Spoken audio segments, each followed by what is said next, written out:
Well, we have a big game tonight. We have game three of the Vancouver Whitecaps and LAFC. This is an elimination game. Whoever wins is advancing to the next round of the MLS Cup Playoffs and will play. I want to say that they will play. It's been a minute since I looked at the bracket. They will play Seattle. That's right, Seattle. So the winner of this match will play the Seattle Sounders in the next round of the MLS Cup Playoffs. Welcome to the show. I'm MLS Moves, aka Will. Make sure you like the show down below or the live stream down below. Subscribe to the channel if you haven't already. We're getting close to 5,000 subscribers. We're 15 away from 4,500. We're going to try to hit that goal by tomorrow's live stream of Inter Miami. And hit that little bell notification if you haven't already and share with a friend. We're going to have a fun night. We're going to see who's going to advance to the next round of the MLS Cup playoffs between LAFC and the Vancouver Whitecaps. Looking at the lineup, they've got Bo Goosh playing up top, which is interesting. Giroud is on the bench. Let's see if they even show that on the bench. Okay, here we go. Yeah, so Olivier Giroud on the bench, which is very interesting. Got Carlos Vela on the bench tonight as well.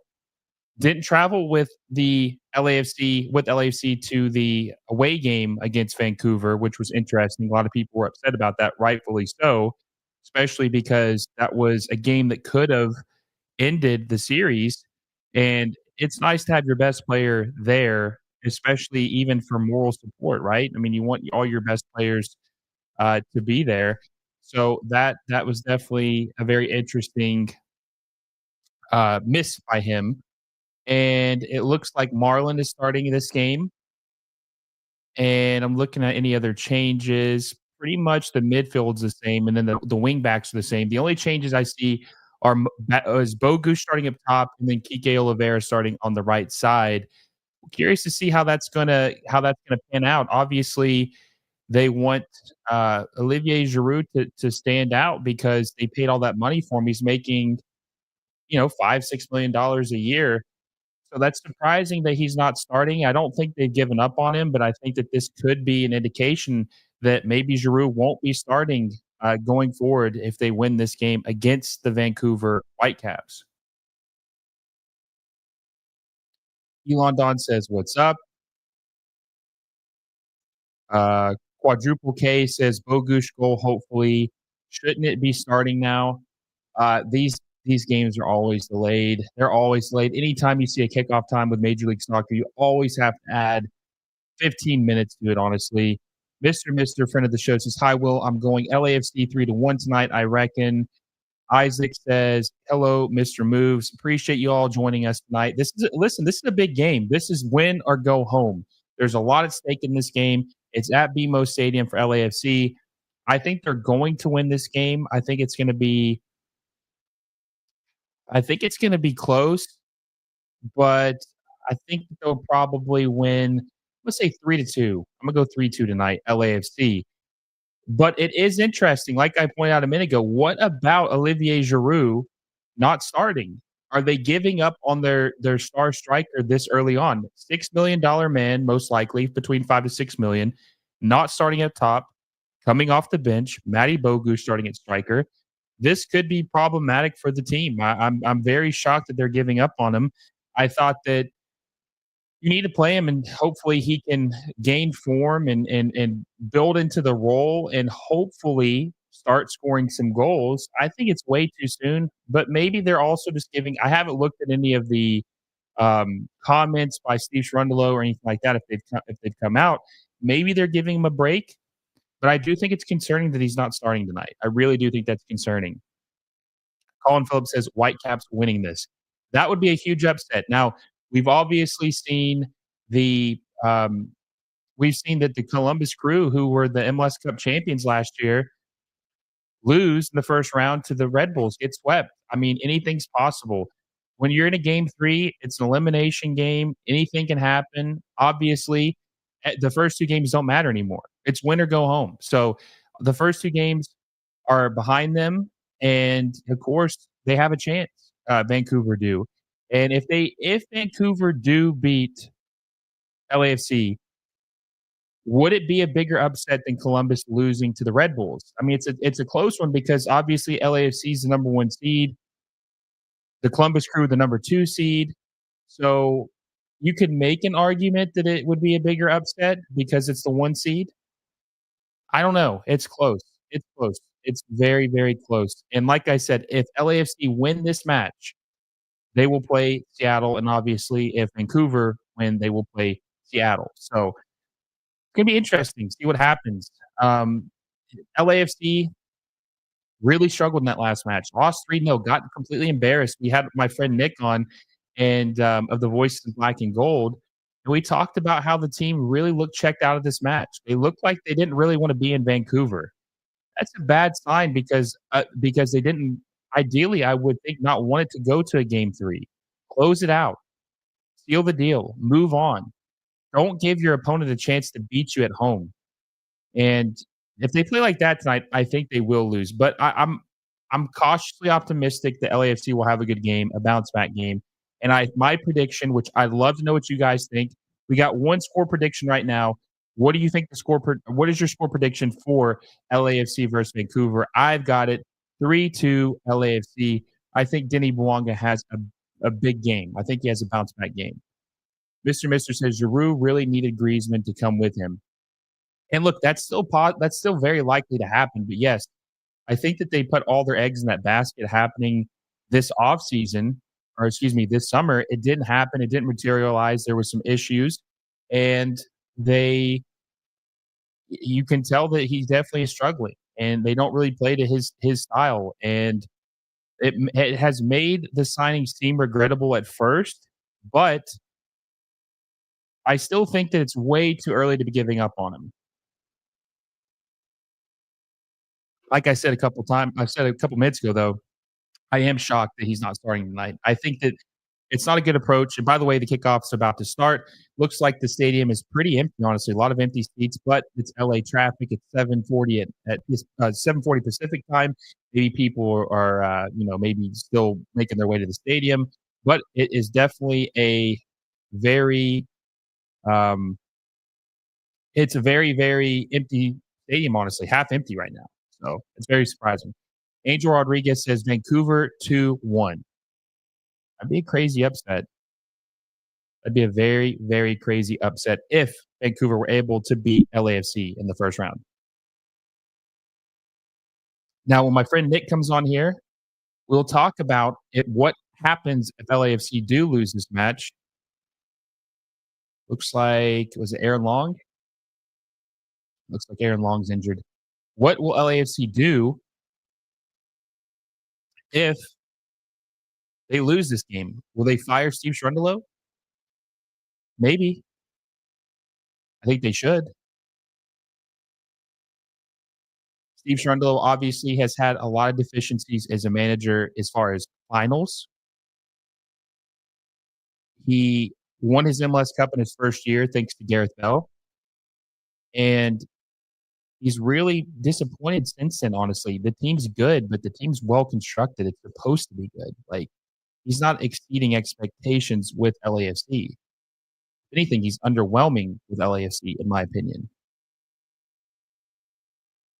So if they were able, I mean, a lot of LAFC fans I spoke to, I don't know what you guys think in the audience, but a lot of LAFC fans I spoke to that I knew said that it was cup or bust for LAFC this year. It was cup or bust.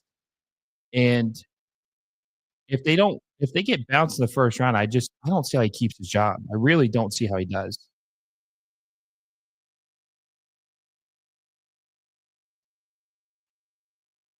And then there was this report about Lewis O'Brien, them possibly buying him, and his fee would be around $5 to $6 million, which was what they were wanting for him when he played for DC United last year. That's why DC United didn't purchase him. They didn't want to spend the money on him. But if if LAFC were to buy Lewis O'Brien, he would be a DP.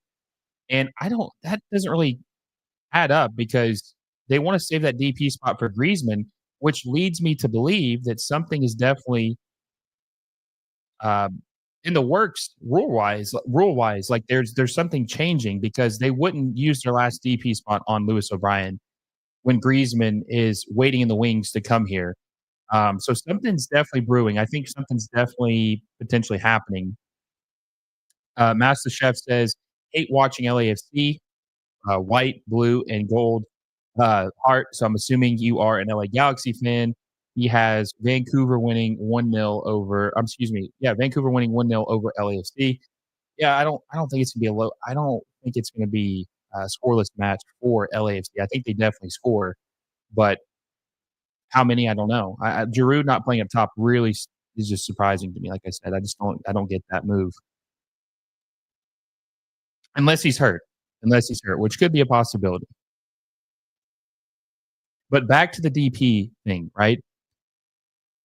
I don't signing Lewis O'Brien as a DP unless there's some rule changes doesn't make any sense. And Lewis O'Brien, I definitely would love to have in Major League Soccer. We need more players at that level, like $4 to $6 million transfer fee players in the middle of your roster. Like you can build a good soccer league without having to spend 70, 60, $50 million on a player. You can buy, I mean, imagine if this league was filled with a bunch of $5 to $6 million players, it would be a huge improvement on the quality. I think that's the trend that needs to continue, or that's the trend we need to go in getting those type of players. So we'll see if that happens. Be very wise to do that. Kenny says, all my friends and family that like LAFC are Chivas fans. Coincidence? I think not. The question is, do you have a Liga MX team? Who is your Liga MX team if you have one, Kenny? Is it Club America?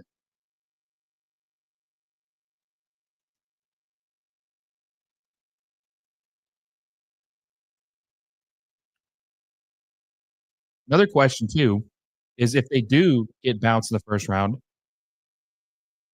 He said Pumas. Yeah, not a bad pick. If they do uh, if they get bounced in the first round, LAFC that is, I'd be curious to see what kind of moves they make because even if there's some odd pieces on this roster, which this roster is definitely good enough to compete, something will have to change up. They're going to have to do something because this expectation is to win MLS Cup, and it's definitely to make it at least, right? So if they get bounced in the first round, it'd be crazy. And MLS would be pissed about it, right? I mean, definitely doesn't want their two LA teams to miss the playoffs. Um they don't want their Miami to miss the playoffs. They didn't want the Crew to get bounced in the first round. So that the league would be absolutely depressed if LAFC got bounced on top of the Crew last week. And then Inter Miami plays tomorrow, which we will be doing a live stream for. Inter Miami plays tomorrow. If they get bounced, holy hell. Don Garber will be crying himself to sleep that night.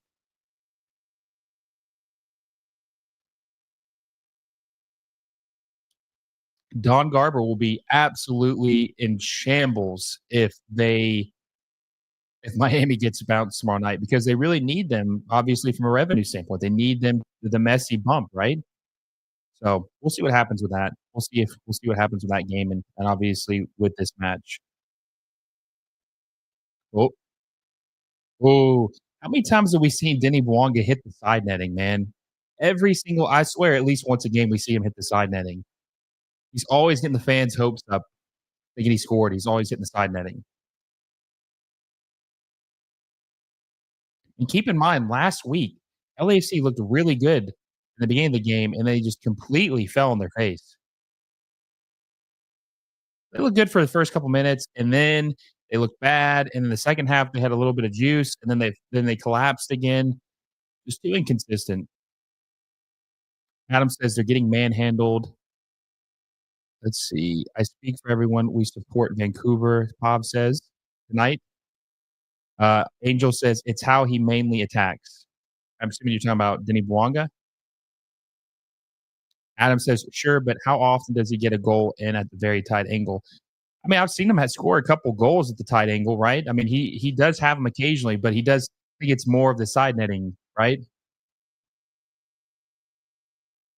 I think that that's normally what happens. 12th meeting between LAFC since April of 2023. 12th meeting between LAFC and the Whitecaps since April of 2023. That is insane. That's too many games. Too many games. Way too many matches. My God, that's. I mean, unless it's the Champions League, right? And I guess FA Cup, right? Man City and Manchester United play 2 times a year, unless it's the Champions League or, like I said, FA Cup. It would take them 6 years to play that many matches between each other, and yet Vancouver and LAFC have played this in 1 year. 1 year and a half, about 18 months, but still, you get the point. Like, that's a lot of matches between 2 teams. 12 matches between these 2 teams. Ridiculous.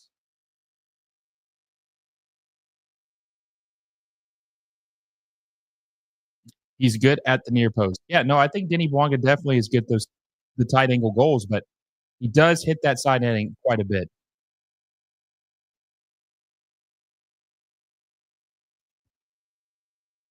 Agent Winter says, just clarifying, Hector spitting at the ref was not why he was let go. We're paying $5 million for him to be injured half the year and have 2 goals and assists all year. Yeah, I mean, Hector Herrera was what is he, like 33, 34? And this ownership's obviously willing to spend because Ezekiel Ponce cost like 5 mil or 9 million for Houston. And I could see why they let him go, but we'll see who they replace him with. I think they need to get like a young South American, either 8 or a 10, probably spend around the same amount they spent for Ponce, and they will be a better team. I'm not sold on Ben Olsen, though. I'm not sold on him. Mr. Krabs says rivalry, maybe. They played each other so many times it's in just 1 calendar year. I mean, yeah, it is. I mean, I don't really think it's a rivalry. I think everybody, all the fans that I've talked to on both sides, are sick and tired of seeing each other. They hate it. This was probably the most boring matchup that they possibly could have had for LAFC and Vancouver in the first round. I mean, they are sick and tired of playing each other. Sick and tired of it. So I wouldn't even call it a rivalry, honestly. LAFC will always be Chivas USA 2.0. Hey, save that energy for when Nick gets in here. He will love that. When Nick gets in here, tell him that. I want you to say Nick and then tell him what you said. And I don't condone that. I'm neutral. Agent Winter says he is 34. So Hector Herrera is 34 years old. I'll be curious to see where he goes. Does another MLS club pick him up? Does he retire? Does he go to Liga MX? Be very interesting to see what happens. Adam says Vancouver's intensity is very high. Yeah, they look like they are definitely more aware right now. Like they want it more. Ooh, Tillman almost scores over the post. Agent Winter says Houston RSL have played each other 9 times in 2 years. Yeah, that's a lot, but dude, they played each other 12 times in 18 months. 12 times in 18 months. Not even 2 years. Too many. It's just sad. It's crazy that teams play each other 12 times in 18 months, but some teams don't play each other for 4 years. That's just crazy. Vancouver has a Japanese goalie. Nice. Yeah, Takaoka. Yeah, he's good. He's a really good goalkeeper.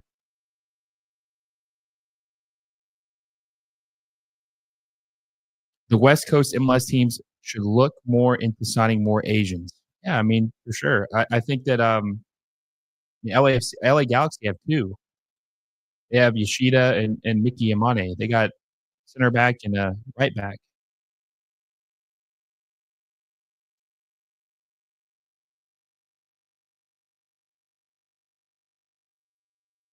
I think we could see that happen more. I think that it would be smart. Like Sun, I think he could come to MLS one day. Don't know where specifically, but I could definitely see Sun coming to Major League Soccer when his time ends at Tottenham.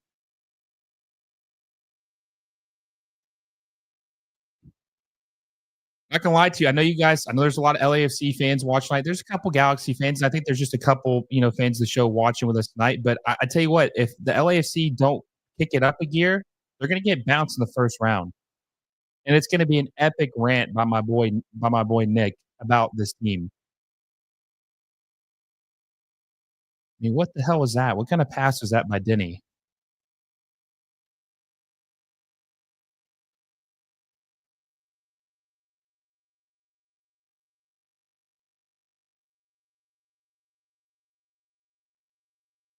Brian White's really good too. I don't know if many of you guys know about him, but he's probably the most underrated striker in Major League Soccer. Second would be maybe Martinez from New York City FC. Both very, very good. Is that Sebastian Berhalter? Mm, let's see. I'm not sold on Ben either. His defensive based system holds our talented attackers like Ponce back, I feel. Yeah, he's not good. I mean, I think he's overrated. The fans at DC could not wait to get rid of him. You guys could have done so much better. I'm tired of all these bad coaches being recycled. We'll talk about that later, though. We'll save that for later. What they did to Jim Curtin is just absolutely despicable.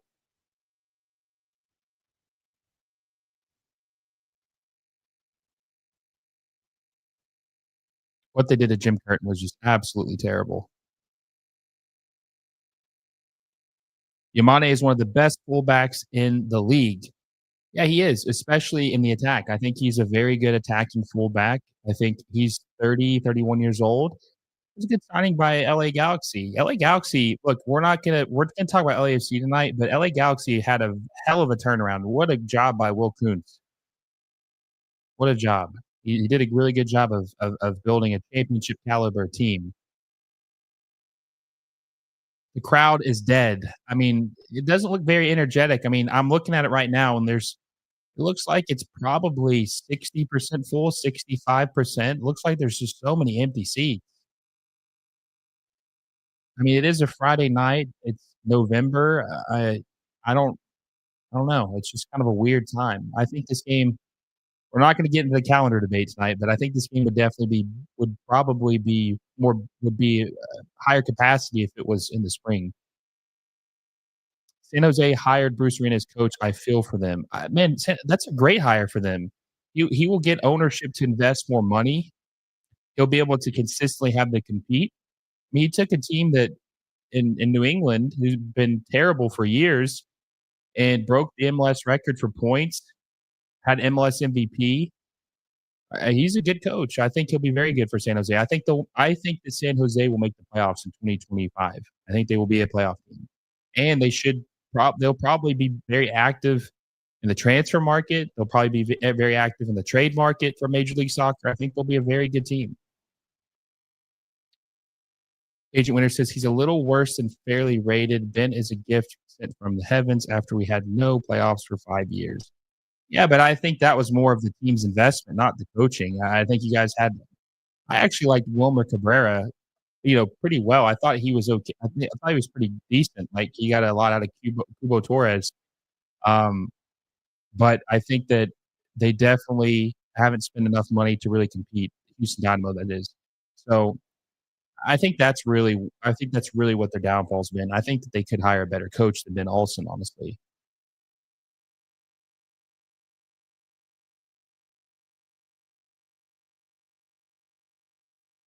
Mm.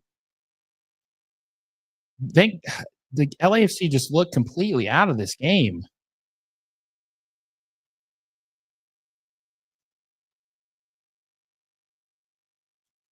Vancouver, yeah, they do have Sebastian Berhalter. There's an interesting story about him, but we'll save that for another day. Thoughts on Chicago? I think that Berhalter could be decent there. Uh, the ownership will give him some money to spend. I think they'll make the playoffs in 2025. I don't. They're not going to win a championship under Berhalter, but they will make the playoffs, which they've only made twice since 2010, I think. So I think they'll be competitive, and they should be a much improved team. But I don't think Berhalter is going to win them a championship.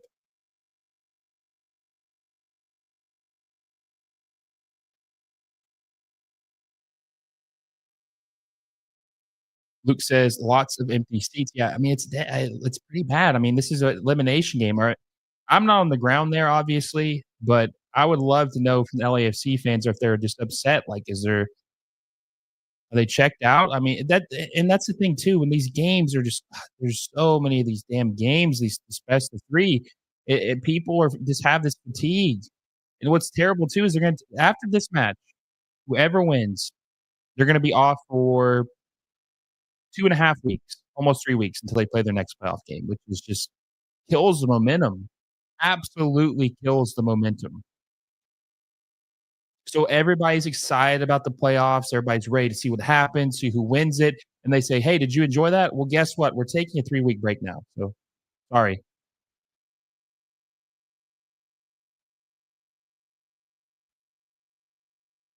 Don't be surprised if Vancouver trades Sebastian Berhalter to Chicago. Nepotism, huh? Ooh, who was that? Armstrong? It's close.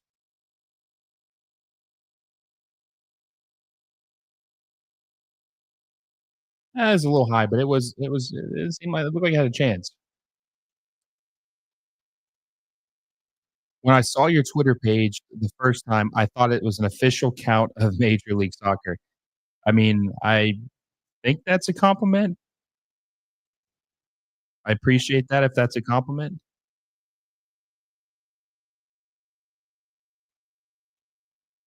It LAFC's gotta get some of these numbers off the books too. They have got to get, like, Aaron Long off the books, man. 1.5 million for him or 1.3 million for him is absolutely insane. They gotta get rid of some dead weight like that.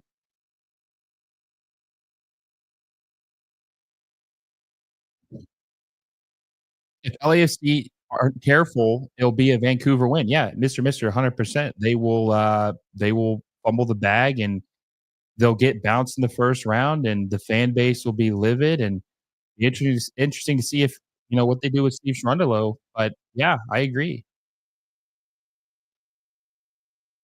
They're looking like the worst team. Okay, who do you guys think? We're 20 minutes in. Which team do you think is playing better? I think it's clearly Vancouver, but I don't think LAFC are really. It's funny because they thought that if they took it Giroux out, right, that would fix their issues, but it's not made any difference to me. Lots of direct vertical passing by Vancouver. Yeah, I agree. They're playing kind of narrow, right? Fafa Pico's obviously they've gotten the ball to him a little bit, but they have been playing more narrow, I think, this game, attacking the spine.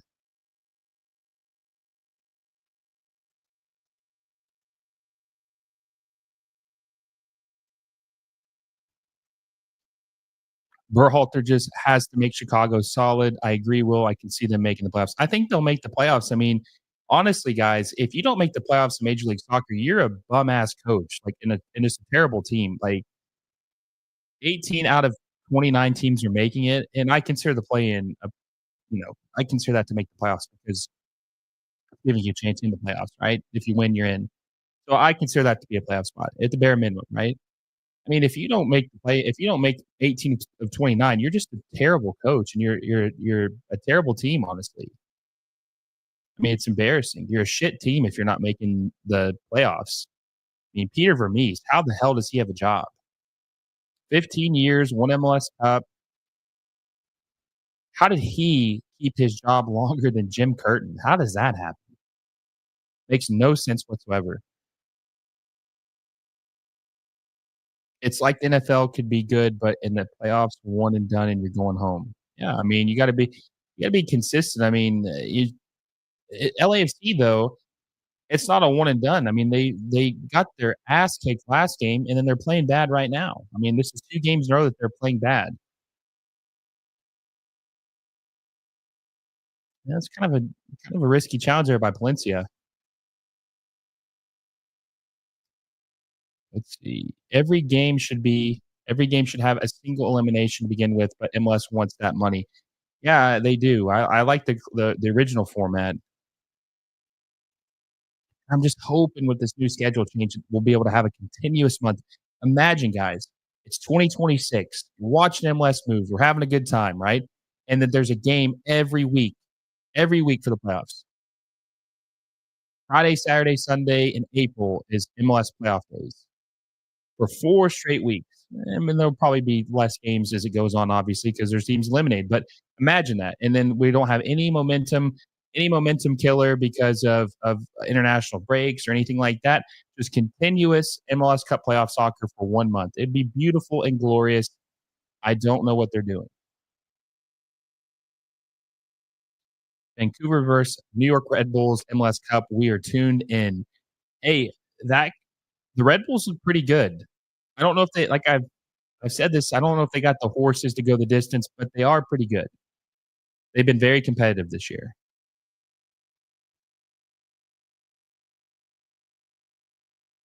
I could see it.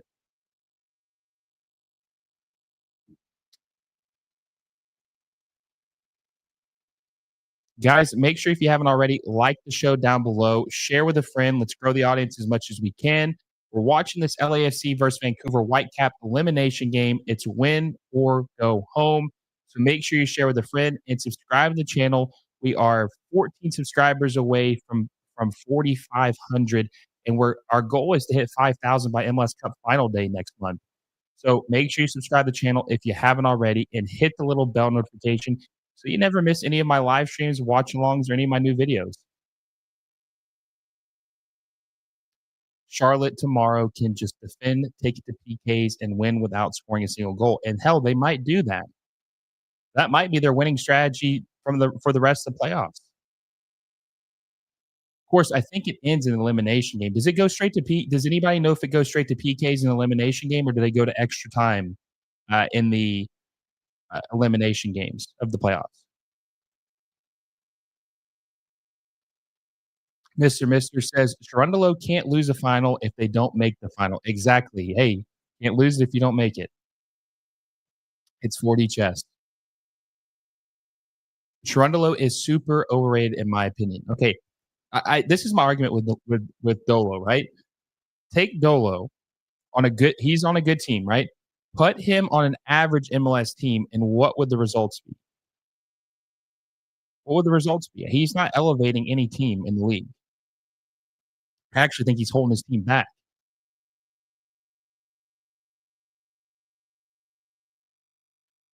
LAFC is showing some signs of life. They maybe a little bit.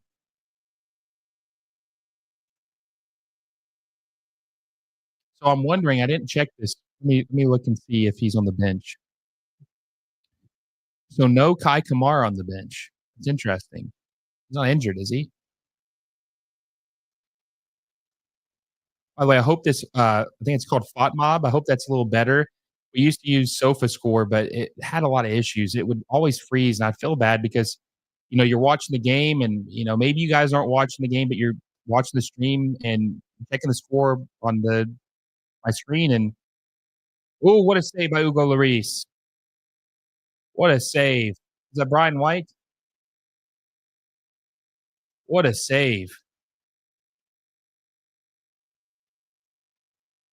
Ooh, Kike Oliveira. Ah, two leg semifinal is the best in my opinion. Yeah, I mean, I definitely see the argument to that. That's what I would prefer if we're gonna have to have multiple matches. Two legs, I think, definitely um, gives. I think that's a cleaner option as far as just like making it less confusing, less matches, and I think that rewards the better team. And I told Nick this, or maybe it was someone else. I don't remember. I think it was Nick that if you are the higher seed, you get to choose. Do you want to play your game at home first? Or you want to play your game away first? In your opinion, what is the best rivalry in the league? I don't think it's even close. I think that it's definitely LAFC and the Galaxy. I think El Tráfico is the best rivalry in the league, and I don't think it's close. And the reason why it's the best rivalry is because you have two teams in a huge market. One of them has the most trophies in the league. One of them is the brand new shiny toy of the league, and the games are always competitive no matter what. And now they're both very good. Both of them are very good. So it's a high stakes game. It's literally the Manchester City versus Manchester United of Major League Soccer, tradition versus new winning. And I think that that's what makes it the best in the league. And it's the most entertaining, in my opinion. I think it's good. Philly is cooked now that Jim Curtin is fired. Philly Union is in for a rude awakening. I agree completely. I've been thinking about this. I texted my buddy Todd, who is a huge Philadelphia Union fan, and I said to him, I said, "What the hell are they expecting now? I mean, if they don't spend more money, it doesn't matter who the hell the coach is. Bruce Arena, Sir Alex Ferguson, Pep Guardiola. It doesn't matter. They don't spend more money. They're not going to win any more games. I mean, they completely screwed Jim Curtin over, and he's going to get another job. Watch out for Atlanta United to hire him, but they completely screwed Jim Curtin over, and I don't know why they would fire him. They should just given him more money. Their record fee is Mikel Ua, and he cost $2.5 million. I mean, what are you supposed to do with that? So he won't be on the market long. He will be hired. And hey, if LAFC were to lose this game, I would totally hire Jim Curtin. Now they could probably have a bit like better options or more options because it's a premium club in a premium city, right? LA is LAFC, but I would consider if they do go the MLS option, I would definitely consider hiring Jim Curtin. He's going to be a hot commodity. Looks like Denny was offside there a little bit. Who do you think will win tomorrow for the Eastern Conference games? I think I personally think Miami will win, and I think that Charlotte will win, and I think Cincy will win. Miami's got too much on the line to lose. I think Messi and them will come through. Now I saw Busquets is not playing. I think Ian Bright's not playing tomorrow, which definitely hurts. I think they'll win. And we are doing a live stream for that, so make sure you guys tune into that. Should be an interesting night. We'll find out one way or another. And then I think Charlotte will win because I think they're a better defensive team than Orlando, and I don't trust Oscar Pereira in big games. I think that he's a choke artist, and I think he's very limited. And I think that Cincinnati will win against New York City FC because they're not playing in Yankee Stadium, and I think that is a huge advantage for them with the narrow fields, and I think that they will lose. Kai Kamara is still in the league. Yeah, he's still pretty good too. He's 40 years old. He's a pretty good super sub. He might be the best super sub in the league, striker wise. He's good. Actually, Cleo Campana is pretty good. So it's close. He's top. Uh, Kai Kamara is top two in the league for super subs. He's top two. So he's good.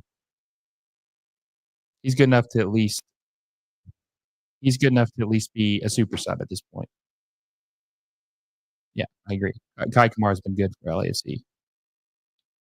Why don't you cover some big games of the Champions League as well, like Liverpool versus Madrid? Is it due to the problem in time zones?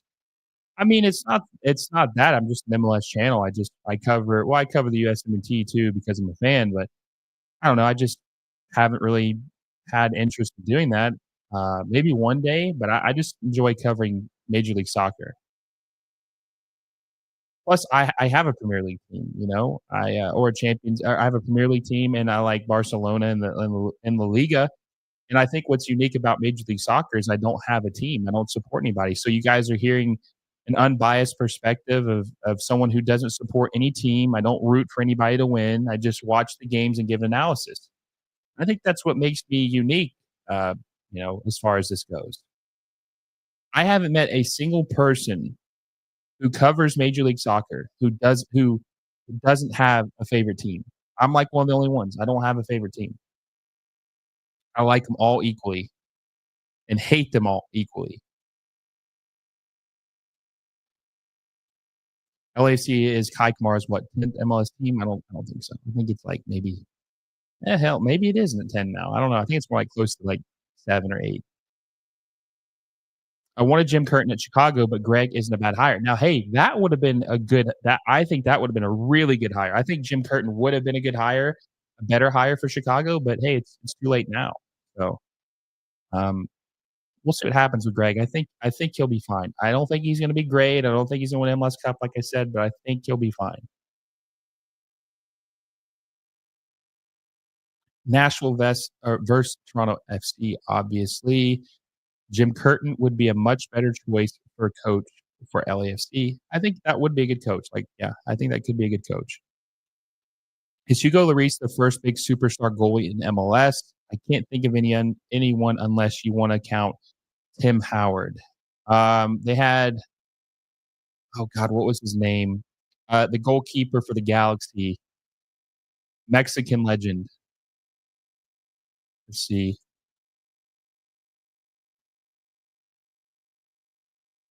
what his name was. Yeah, Jorge Campos. Yeah, he was pretty good. I mean, I guess you could consider him a legend, maybe if you're big into Mexican soccer. Um, I'm trying to think of who else. I think so. I think he is. I think he might be the biggest goalkeeper name to ever play Major League Soccer. Yeah, it's a good shout. I think Miami will win, but I don't think it will be clean 3-2 or something. Yeah, their defense is not very good. And Atlanta United's like a thorn in the side of a lot of teams. So, I don't think it's gonna be a clean game.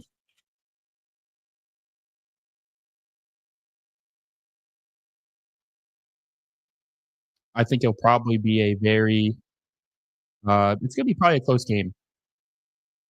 Would you do an Open Cup final coverage, CONCACAF Champions? Yeah, I definitely will. I did live stream the Open Cup final, and I'm gonna do more. So I didn't start doing live streams until like June. I've been only doing this for a year, like the channel in general. I will do more CONCACAF Champions Cup content, especially with Major League Soccer. I'll probably do a live stream for every CONCACAF Champions Cup match that has a Major League Soccer team in it. I'll probably do that. So in a couple months when they start playing, I'll definitely do that.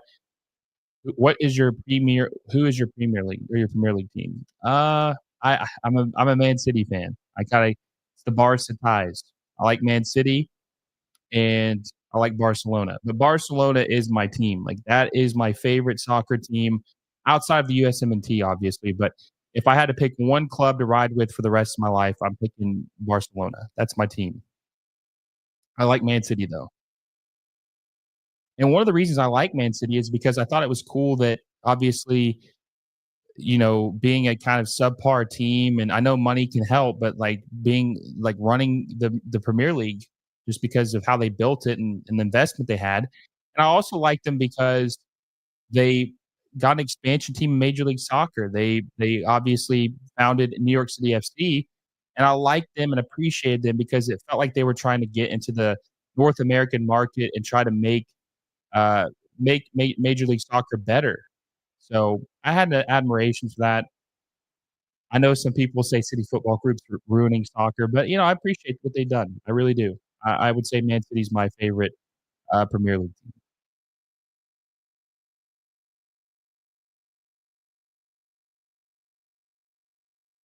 I wonder if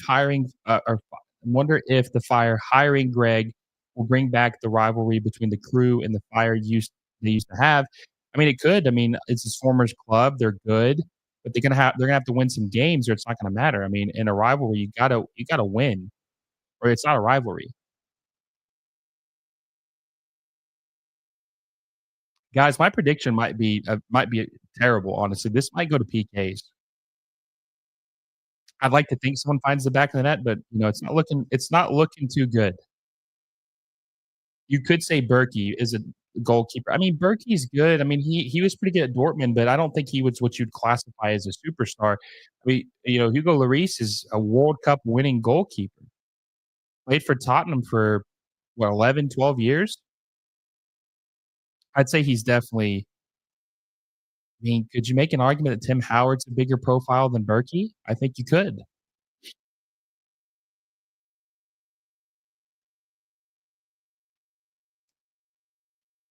I met Jorge Campos at a go-kart place. His son was not a good driver. Was he a good driver though? Or did he not ride the go-karts? Marichuk's assist for that golazo. Yeah, Marichuk is good, man. He's really good. I can't wait to see what he does when he gets a good striker, right? And who they're gonna hire, right? Rob Valentino's been good. So, I mean, can you fire a interim manager who was left for dead, sold all his best players, packed it in, took Miami to a game 3? Can you really fire that guy? Can you fire a guy who did the unthinkable? If he beats my I think he should get the job. It's a tough one. I think he should get consideration to get the job, but if he beats Miami, I don't know how you can't give him at least a year. And I know Patrick Vieira wants a job. I know Jim Curtin would probably take the job at this point, but if he beats Miami, how do you not give him the job? And also, if Inter Miami lose tomorrow, they're probably gonna fire Tata Martino. Even it and it'd be funny, like, the last coach I can remember winning coach of the year in sports was, George Karl with the Nuggets. He won no, maybe it was Lionel Hollins. It was one of the 2. One of the 2 basketball coaches won coach of the year and still got fired. I could see him getting fired. If Tata Martino gets beat in the first round, I don't see how he stays. I think he will get fired, honestly. He will be fired. And then they'll probably end up hiring Xavi or something.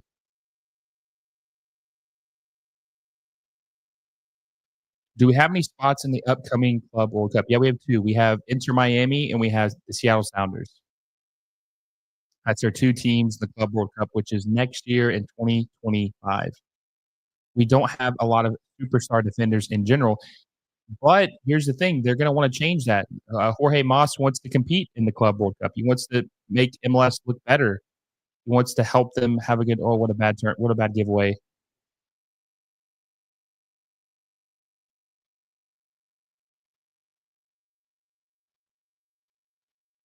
Ooh,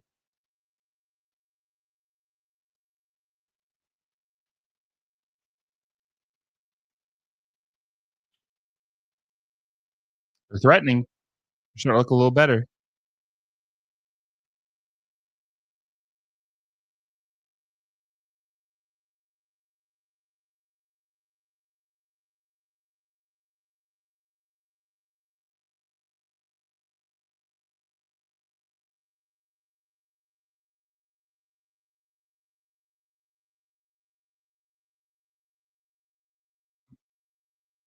Nah, he wasn't driving the go-karts. Campos wasn't driving them. About the winning and rivalries thing, the record in Houston versus Austin is 7-4 to Austin, and 11 meetings, there have been 0 draws. Interesting. Now, what's your record against Dallas, though? Mr. Krabs says, "Never gonna happen, but imagine if an MLS team was in Hawaii." It's never gonna happen. Never gonna happen. They complain about the traveling already, and it's a lot easier than that right now, so that's never gonna happen.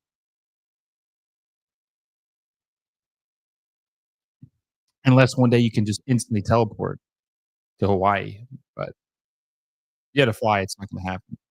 I think Hawaii is like a 3-hour flight from Los Angeles, so imagine if you were going from, like, New York to be miserable.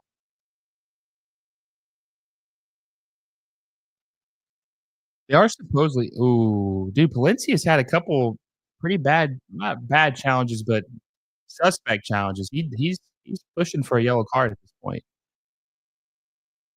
Ooh, no ball either. What about an MLS team in Cleveland, a 3rd team in Ohio? Yeah, there's no way. There is no way Ohio's getting a 3rd MLS team. No way. Too many other good markets that don't have teams. Too many other good too many other big markets. Um, damn, is it really 5 to 6 hours from LA? I thought it was like 3-hour flight. That's crazy. Ooh, Brian White? Ooh, he's a little off.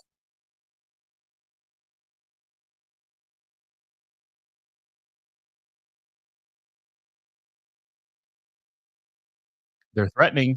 He was onside too. Oh, maybe he was a little offside. It was close. They're threatening. Brian White's good. You guys don't know this guy. He's a really good player. Mm.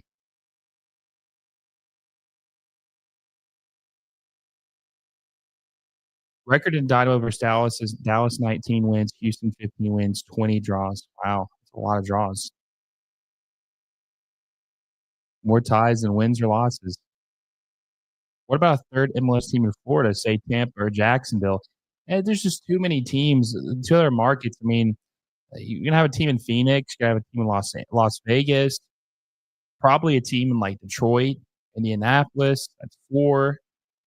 Um, I wouldn't be surprised to see a fourth team in Canada just to give them more like four partners up there, but probably won't happen if everybody complains about the weather. Keeps complaining about that with the schedule change. I think Major League Soccer will probably stop at 32 teams for now.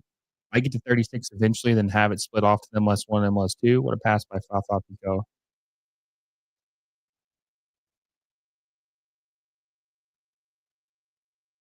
White and gold always ruins my day in Football Manager. Yeah, they're good.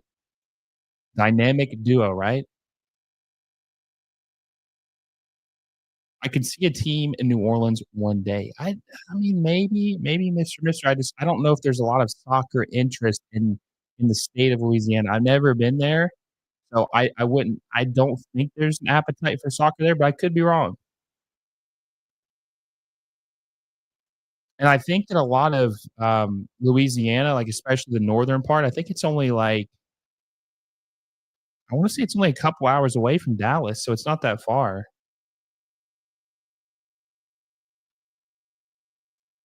Ottawa should get a team if Canada were to get a 4th. Yeah, I agree with that. Definitely well, maybe what about Winnipeg or I mean, there's a couple options. Winnipeg, Quebec City, there's a couple options. Las Vegas is in the last few years got an NFL, NHL, and MLB. Only a matter of time before they get an MLS team. And yeah, it's going to be a very, very, you know, prominent team. People are going to want to go there because it's Vegas. You're going to be able to attract some big names. Every time I think about Vegas, I think about them getting a Mbappe or just a big name like that. A Holland. I think they would definitely attract a big name. I know it's an MLS channel, but upcoming FIFA Club World Cup and FIFA World Cup are also in the US. The hype will be there. You won't stream them. Oh yeah, yeah, for sure. I'll definitely do the FIFA Club World Cup. I don't know if I'll do games outside of Major League Soccer. I might. I'll definitely do the World Cup games. I definitely will do, especially because USMNT. Guys, we have 40 people in here tonight. I appreciate the support. We're growing the audience. If you haven't already, please make sure you like the stream down below. Comment if you have any questions. We're here to have a good time. It's 0-0, almost at the half. We'll see who wins this elimination game. And subscribe to the channel if you haven't already. We're 14 subscribers away from 4,500, and we're a little over 500 until we hit 5,000. We're going to hit that number by MLS final day with your help. So make sure you subscribe to the channel and share with a friend and hit that little bell notification if you haven't already. It's halftime right now. It's 0-0. Uh, Pretty uninspiring first half. We'll see. Olivier Giroud probably come in the second half and give them a spark. We'll see what happens with the LAFC or Vancouver, who can prevail. I want the Sacramento Republic in MLS. I always like them. I think Sacramento kind of got the short end of the stick when it comes to that. They definitely deserve an MLS team. I mean, they were going to build that stadium and then something fell through. I'm not exactly sure what happened, but I think they deserve a team for sure. I'm surprised they don't have one as well.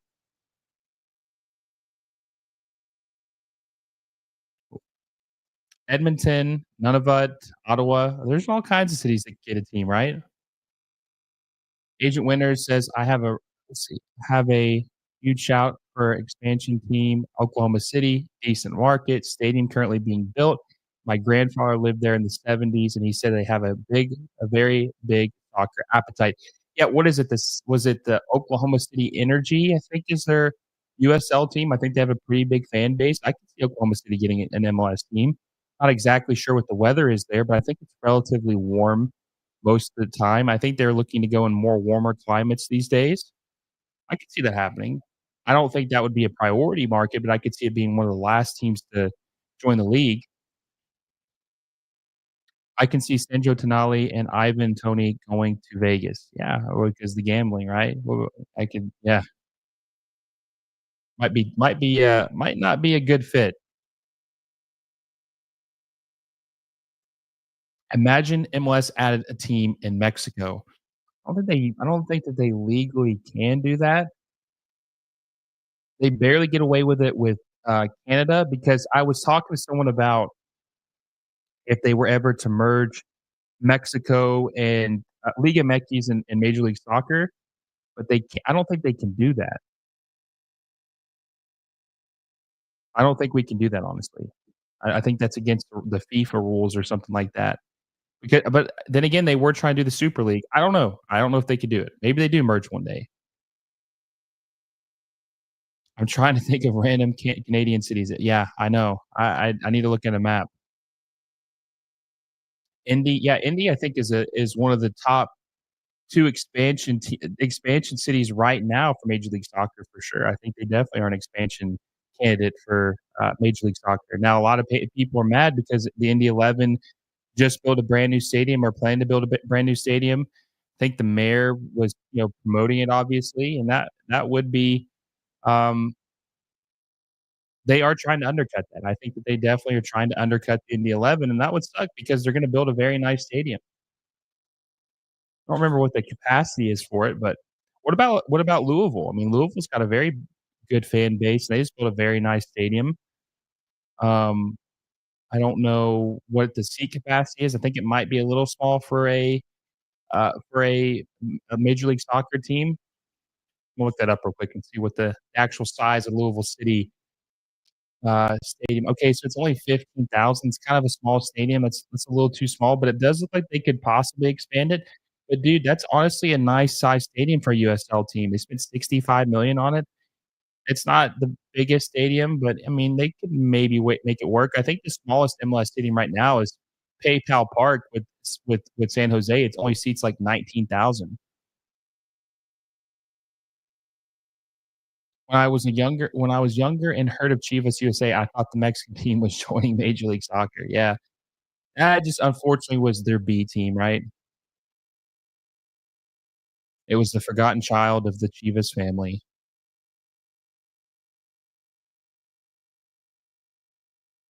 Oklahoma City's USL team is on hiatus from 2019 until 2027 because of the stadium being built, so they could welcome them back by bringing them to Major League Soccer. Damn, 8-year hiatus? What the hell? That's crazy. Indy 11 will be one. Yeah, I think so. You can merge leagues. I don't know.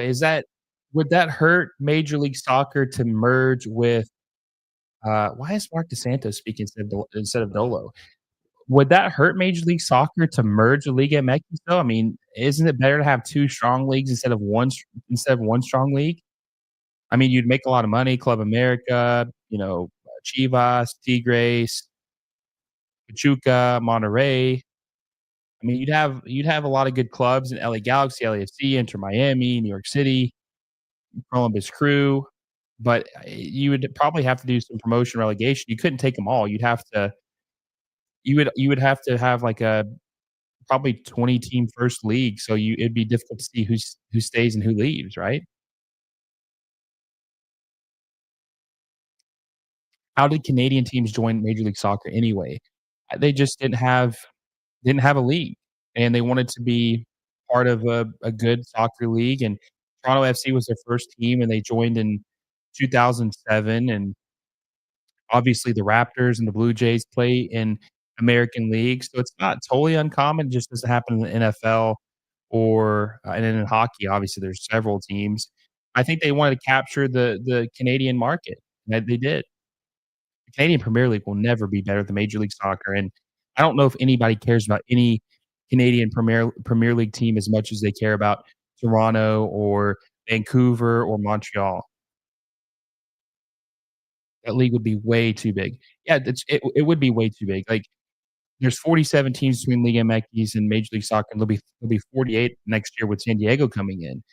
I think that ideally you'd probably want it to be about 20, 20, maybe 22. Give me one sec. I'm gonna add Nick in here. He's gonna join us. He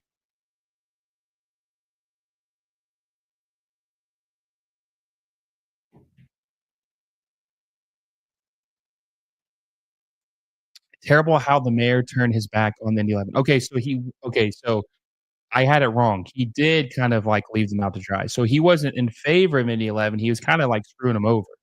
But it was one or the other. I couldn't remember if he was pro Indy 11 or anti Indy 11. It'd be like 50 teams. Would there be 4 conferences? No, no, no, no, no, no, no. We gotta get rid of conferences in soccer. I'm tired of conferences. We get 1 league, right? Because like I said, I'm tired of teams not seeing each other for 4 years.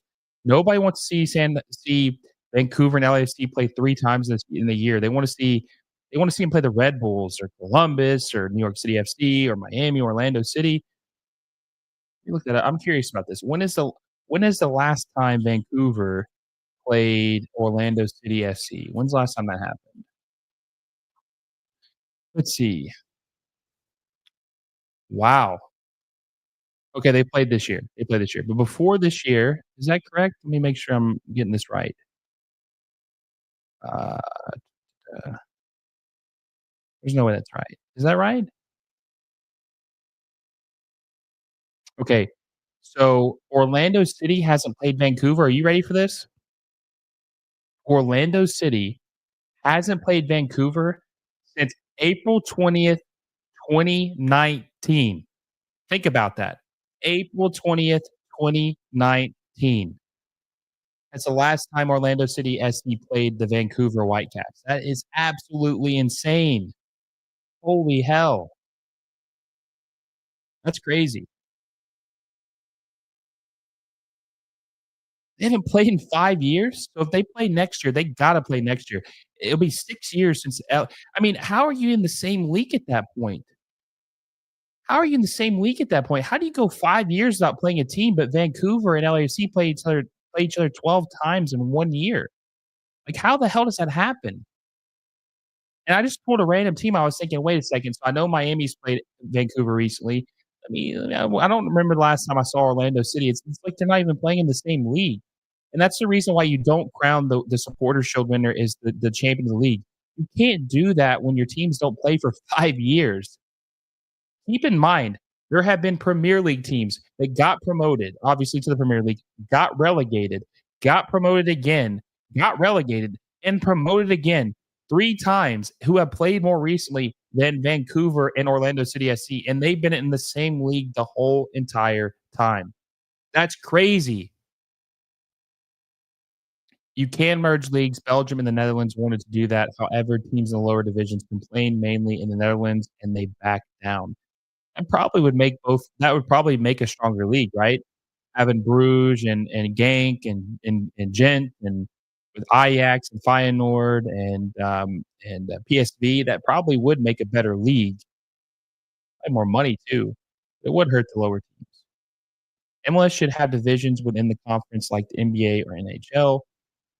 What MLS final do you prefer? I don't really care. I mean, ratings wise, Miami would be nice, right? I mean, because Messi and stuff, it would be, but I don't have a preference. It would be nice for ratings, but I really don't care who makes it. My prediction was Miami and LA Galaxy. How would that even work? Would the MLS have yeah, maybe. I don't know. Apertura and what's the other one called? Pastora, I think is what it's called. I'm not sure. I think that's what they're called. The 2 seasons. Another example is Cardiff City and Swansea, both play an English system, and even though they are both Welsh teams, yeah, and the Wales does have its own league. I mean, it makes sense, right? You would definitely rather play in the Premier League, right? I asked Mr. this because he's from the UK. I wonder if Celtic or Rangers would ever want to leave the Premier League or the Scottish Premiership and try to go to the Premier League because obviously it would elevate their profile. They would make more money and they would be better clubs, right? But I don't know if they could do that. I don't know if that would be feasible for Celtic and Rangers to join the Premier League. Totally agree. I would love to see an Inter Miami LAFC game during the regular season. Yeah, I mean, everybody would. It's the ratings, man. Meatball says, "Holy." I'm assuming you're saying about them not playing for 5 years. That's crazy. 5 years? Yeah, it is crazy. It's really crazy. First game in FIFA Club World Cup is of Miami. They will be humiliated if they don't sign some good defenders. It will not be good for MLS's image. I imagine best team in MLS getting thrashed. That's why they're gonna try to compete. They're gonna try to make some changes, and that way they can have a good showing at the Club World Cup because their owner, Jorge Mas, doesn't wanna get embarrassed. He wants to try to build a team that can win MLS Cup or not win the FIFA Club World Cup. Maybe he does want to win it, but he just doesn't want to be embarrassed. He wants to have a team that's competing and has a good showing and prove that Major League Soccer is a good league. And I think that that's what they're going to try to do. What do you think of having MLS 1 and MLS 2 with two conferences, each conference having pro rel only? MLS 1 will have the playoffs. MLS 2 will be fighting for promotion. Teams that suck need to feel the pressure. I agree. That will be the goal one day. I still think we're a little far away from that, but that's the ultimate goal. I want that to happen. I don't know when it's going to happen, but hopefully to God it happens soon. We'll see what happens. Um, I've talked that with a lot of people. I think Alexi Lawless was really the first person to suggest that like several years ago. Like that is, we will never get a true version of promotion relegation. It will be something like that where it's going to be Americanized. We'll never get our or the European traditional South American version of promotion and relegation. Celtic and Rangers would probably get relegated in the Premier League. Yeah, but think about this. They would get they would get relegated in the Premier League, but they will have more money. They could build better rosters. I mean, their rosters are already pretty competitive. Their rosters are better than Major League Soccer's best teams, but slightly because they have better depth and better defending. I think Inter Miami and Columbus Crew could compete with Celtic and Rangers, honestly, but they would have more money and they would be able to build better teams, and they would probably be middle pack. Maybe good teams. I don't know. They have a lot of tradition. I think they could adjust eventually. We probably have to start in the championship, though. I don't even know how that would work. We all know the quarterfinals in the Club World Cup are just going to be 8 UEFA teams. I don't know. There could be some. There could be. Well, there's definitely not going to be any Saudi teams in the final, right? There's definitely not going to be any Saudi teams. But it looks like a twist is coming in. Probably coming in for Tillman, if I'm not mistaken. No, he's still in there too. Who's he coming in for? He didn't start, did he? Not coming in for O'Brien. We'll see. Giroud's coming in too. They're changing things up. They're going back to the preferred starting 11 of past games. Oh, we got Nick in here. Didn't even see him pop in. My friend, what's going on? What's up? What's up, man? Dude, your team's not looking so hot right now. Oh, boy, I think we're looking okay. We're looking all right. The end part was not great. I think in the middle we looked pretty good. I was pretty happy with the counteracting that we had. I'm not happy that we now have set Kike out. I think Kike was doing a great job. I don't understand why we have him out. But Giroud, Tuasa, and them are coming in. We'll see how it happens. I don't know, man. We'll see. I think Kike gives us a lot. I'm not really liking this sub, but we'll see what happens. You surprised that Giroud didn't start? I was surprised, but now we have him in. I think what they're trying to do is get a Giroud and Vela on the pitch at the same time today. I think that's what we're going to end up seeing. Yeah, I think Vela will probably come in 20 minutes before, with 20 minutes left to go. I'd say something like that. Now, I am a little. I was just surprised to see Giroud, not start because it almost felt like they're giving up on him a little bit, man. Like I know you said that Vela. Okay, no penalty. What was that on Bouanga? Looked like it could have been a foul. How was that not a foul? There should have been a foul in the first half, by the way. on Yeah, Bouanga. That was a bullshit no call, actually. dude. I'm not gonna lie, dude. Palencia looked like Sebastian Berhalter too. It looked That like is a foul. that's a foul. It might be a foul for sure. No ball or That nothing like is a that. foul. Yeah, hit on the shin, man. Look, Palencia was getting kind of chippy early as well. Now, you said that you think they want to get Vela on the pitch with Giroud, and I think that that's definitely fair, right? They definitely want to see what can happen there. But man, it just feels like they're like, I don't know, man. Like he's obviously struggled, and fans have been upset with him, and there's been a lot of griping about him. It just kind of made it feel like at a certain degree they're like giving up on him or something, Like, I mean, I don't want to say that, but damn, man. I mean, he's making 6 million. He's coming off the bench. Yeah. I mean, Look, he hadn't had the touch. And they didn't put Kai on the bench. Kai did not even make the bench. yeah, that was weird, right? Yeah. That was very weird. Yeah, I thought that was a red flag too, that Kai Kamara. But honestly, if Giroud's coming off the bench, I guess they don't technically need him. But man, I don't like Bogusz playing up top. I really didn't like that, honestly. I know that they kind of like rotate and stuff. I'm not a big fan of Bogusz playing up top in the three. I believe, in my opinion, that Bogusz has not been as good towards the end of this season. I He really has do. he hasn't. He's been bad. And so, but we really do like him as a player on our team and in our system. And so it does surprise me some that that's who we go to over Kike at a lot of times. I think Kike has done a great job when he's on the pitch. He brings a lot of energy for us. I prefer to see Bogusz in the middle. Yeah, you know what I mean. That's what we would see him at in the beginning of the year. Yeah, he would also move up, but we would see him in the middle a lot. And I think he's better in the middle. He was balling out in the middle, man. He was balling Yeah. out. I liked him playing in the midfield. I think that was He would take some really beautiful shots from outside the box. It was always, something that I thought was pretty good.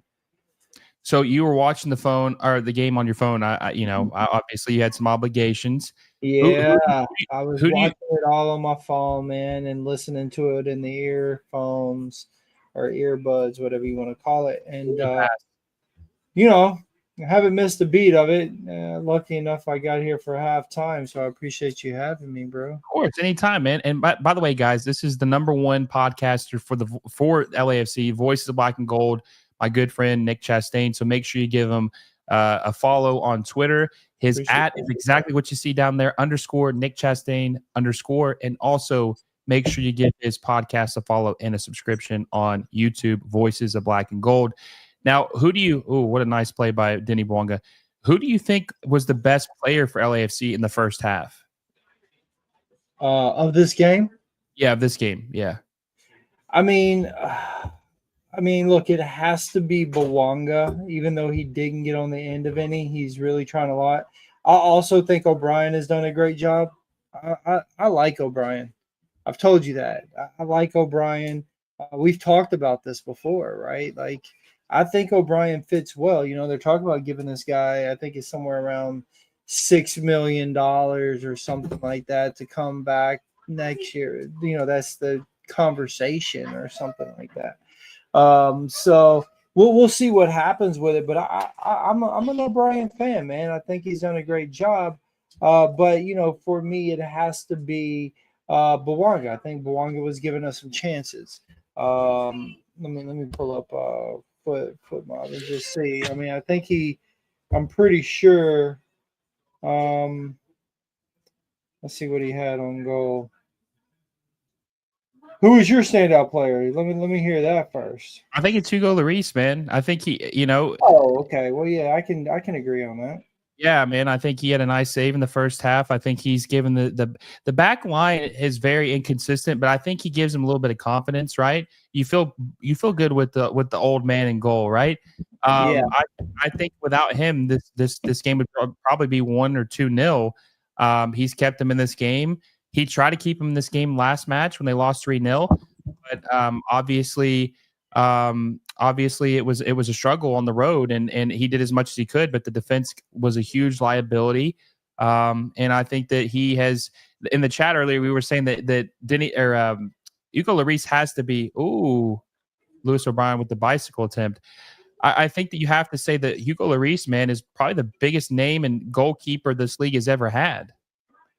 Oh, I agree with that. I agree with that. He has a 6.5 right now. I think Hugo has been a great addition to LAFC. It shows you why they got rid of Maxime Crepeau, right?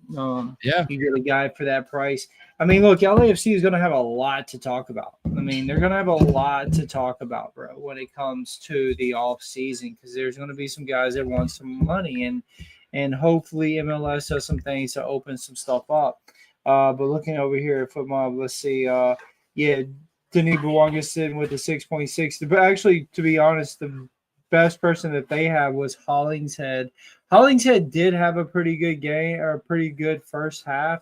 But he looks tired for me. He just looks real tired.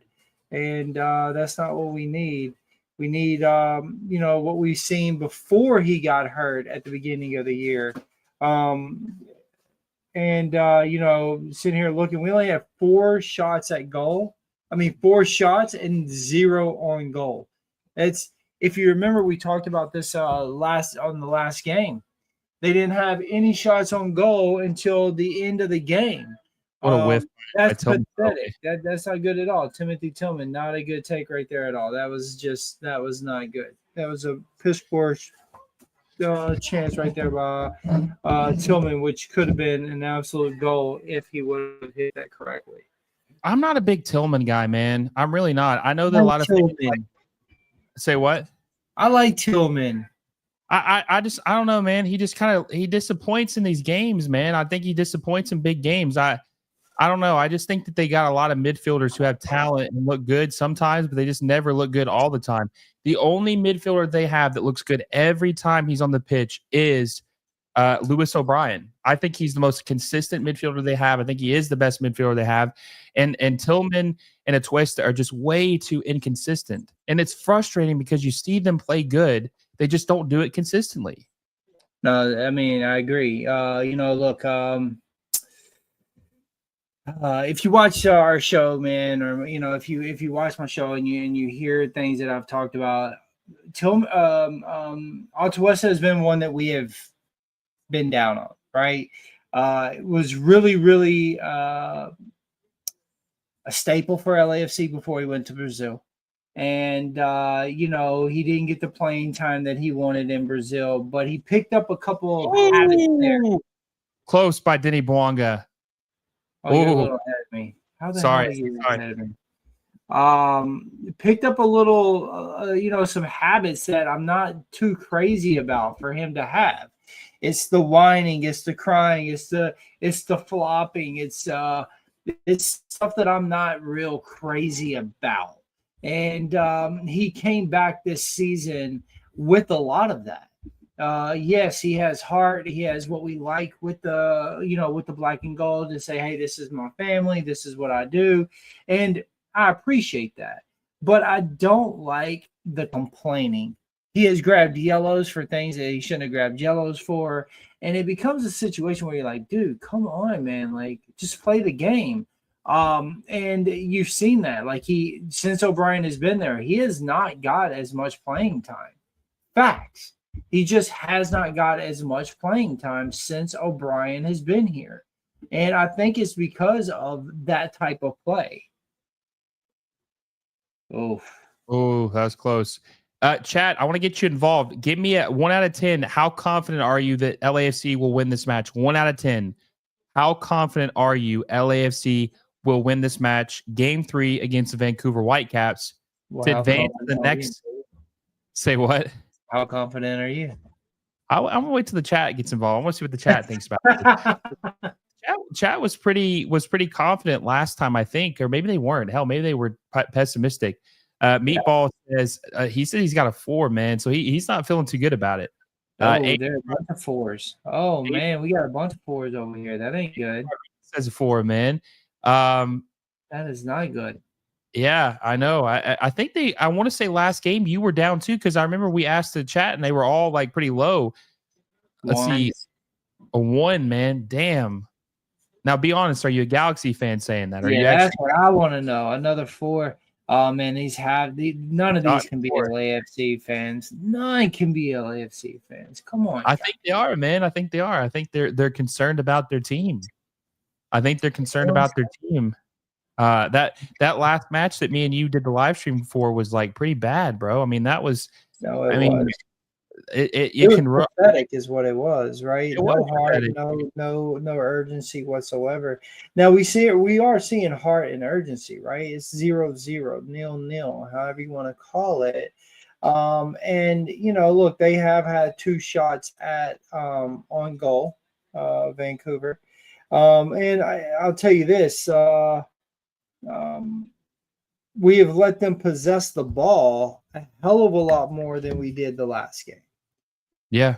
Oh, Almost an own goal. They're threatening. Oh, by the way, he did confess. He is, in fact, Meatball is a Galaxy fan. He says totally not a. okay. Well, hey, look, I can respect. I respect that. He said he's a Galaxy fan, or a Carson fan. That's good. Got you saying Galaxy now. You try to get me to Galaxy. I give him a little Carson Hey, Galaxy. by the way, your boy's in the chat tonight. Adam, he was loud and proud here tonight, man. He was Oh, here. was he? Oh, Yeah, was he? Where'd he go? I don't know if he's Where'd still Adam go? He was comparing O'Brien to De Bruyne earlier. Huh? Let's see. Let's see. Harsh says he thinks it's going to be penalties. I'm not going to say his name because obviously I think it's Harsh. He said at least I didn't say, well, that's true. I can respect that. You gave us a 4. Yeah. Let's see. I'm a Sounders fan. A 4. That's nice. He says, I'm a Sounders fan. I'd rather play the Whitecaps. I'm sure you would rather play the Whitecaps, right? You would. I'm sure you would. I don't know if you guys have you guys ever I don't think Dolo's ever lost to the Sounders, so I'm sure you would rather than play the Whitecaps, especially in that single. Let's not jinx that, man, because if we do get by this, they're going to be well rested, and we don't want to say, hey, they haven't beat us, and then them just kick our teeth down our throat. Okay. Yeah, but at least it would be at home, right? At least it'd be at home. Yeah, no, definitely. The Sounders have been around for a while and have a great fan base. I'm not going to say they don't, but I believe that we do have the best fan base in Major League Soccer. I think the 32-52 has proven themselves over the last 7 years that we are a very well traveled team, a very loud team at home. Our supporters support 90 plus minutes. That's one thing about us, right? We go hard the whole entire time and some. Again, I'm not knocking any other team. I think there's some other teams that have very good fan bases, and Sounders is going to be one of them. Even though we go back and forth with the Sounders a lot, their fan base is loud and good and have been for many, many, many years. But I think LAFC has took that prize, that number one spot when it comes to fans and supporters. I mean, BMO Stadium is a hard place to win at. It's just the truth of the matter. It's a fortress for us. And your boy has returned to the chat, by the way. Your boy, your friend, your Galaxy partner. God, he gave us a 6.5 though. Hey, He's optimistic for you, man. He wants. You know what Adam wants? Here's what he wants. He wants you to get to the Western Conference Finals so he can beat you. That's his game plan. He wants to have a rivalry, man.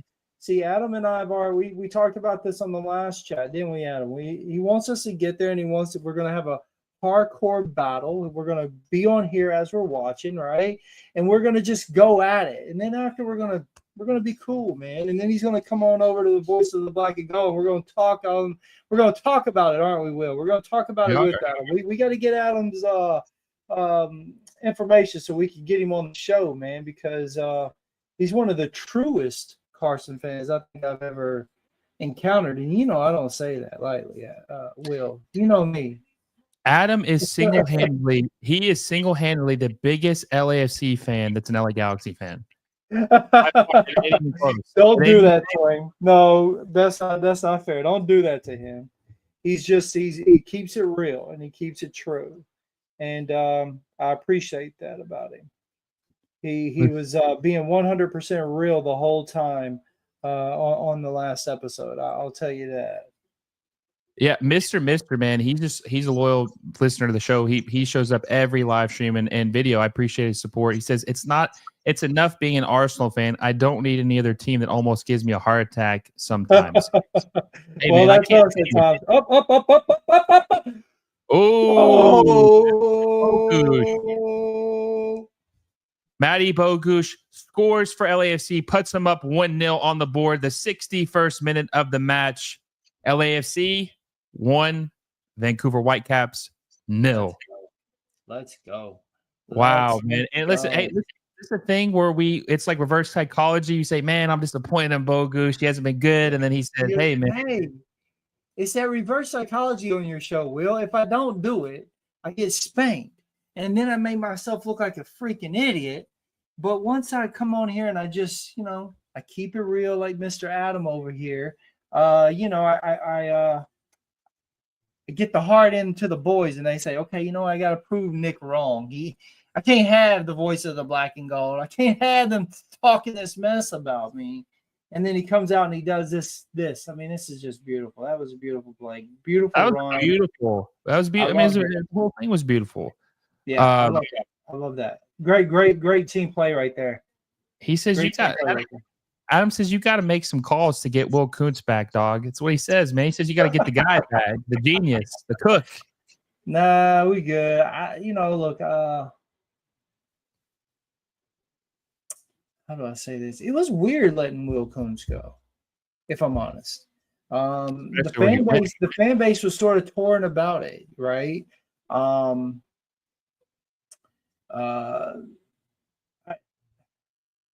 So the rumor was, this was the rumor, and I don't know how true it all is, but it was like Will Kuntz wanted to have JT's spot, but he wasn't going to get JT's spot. So it was a situation where Carson was able to give him what they needed or what he needed.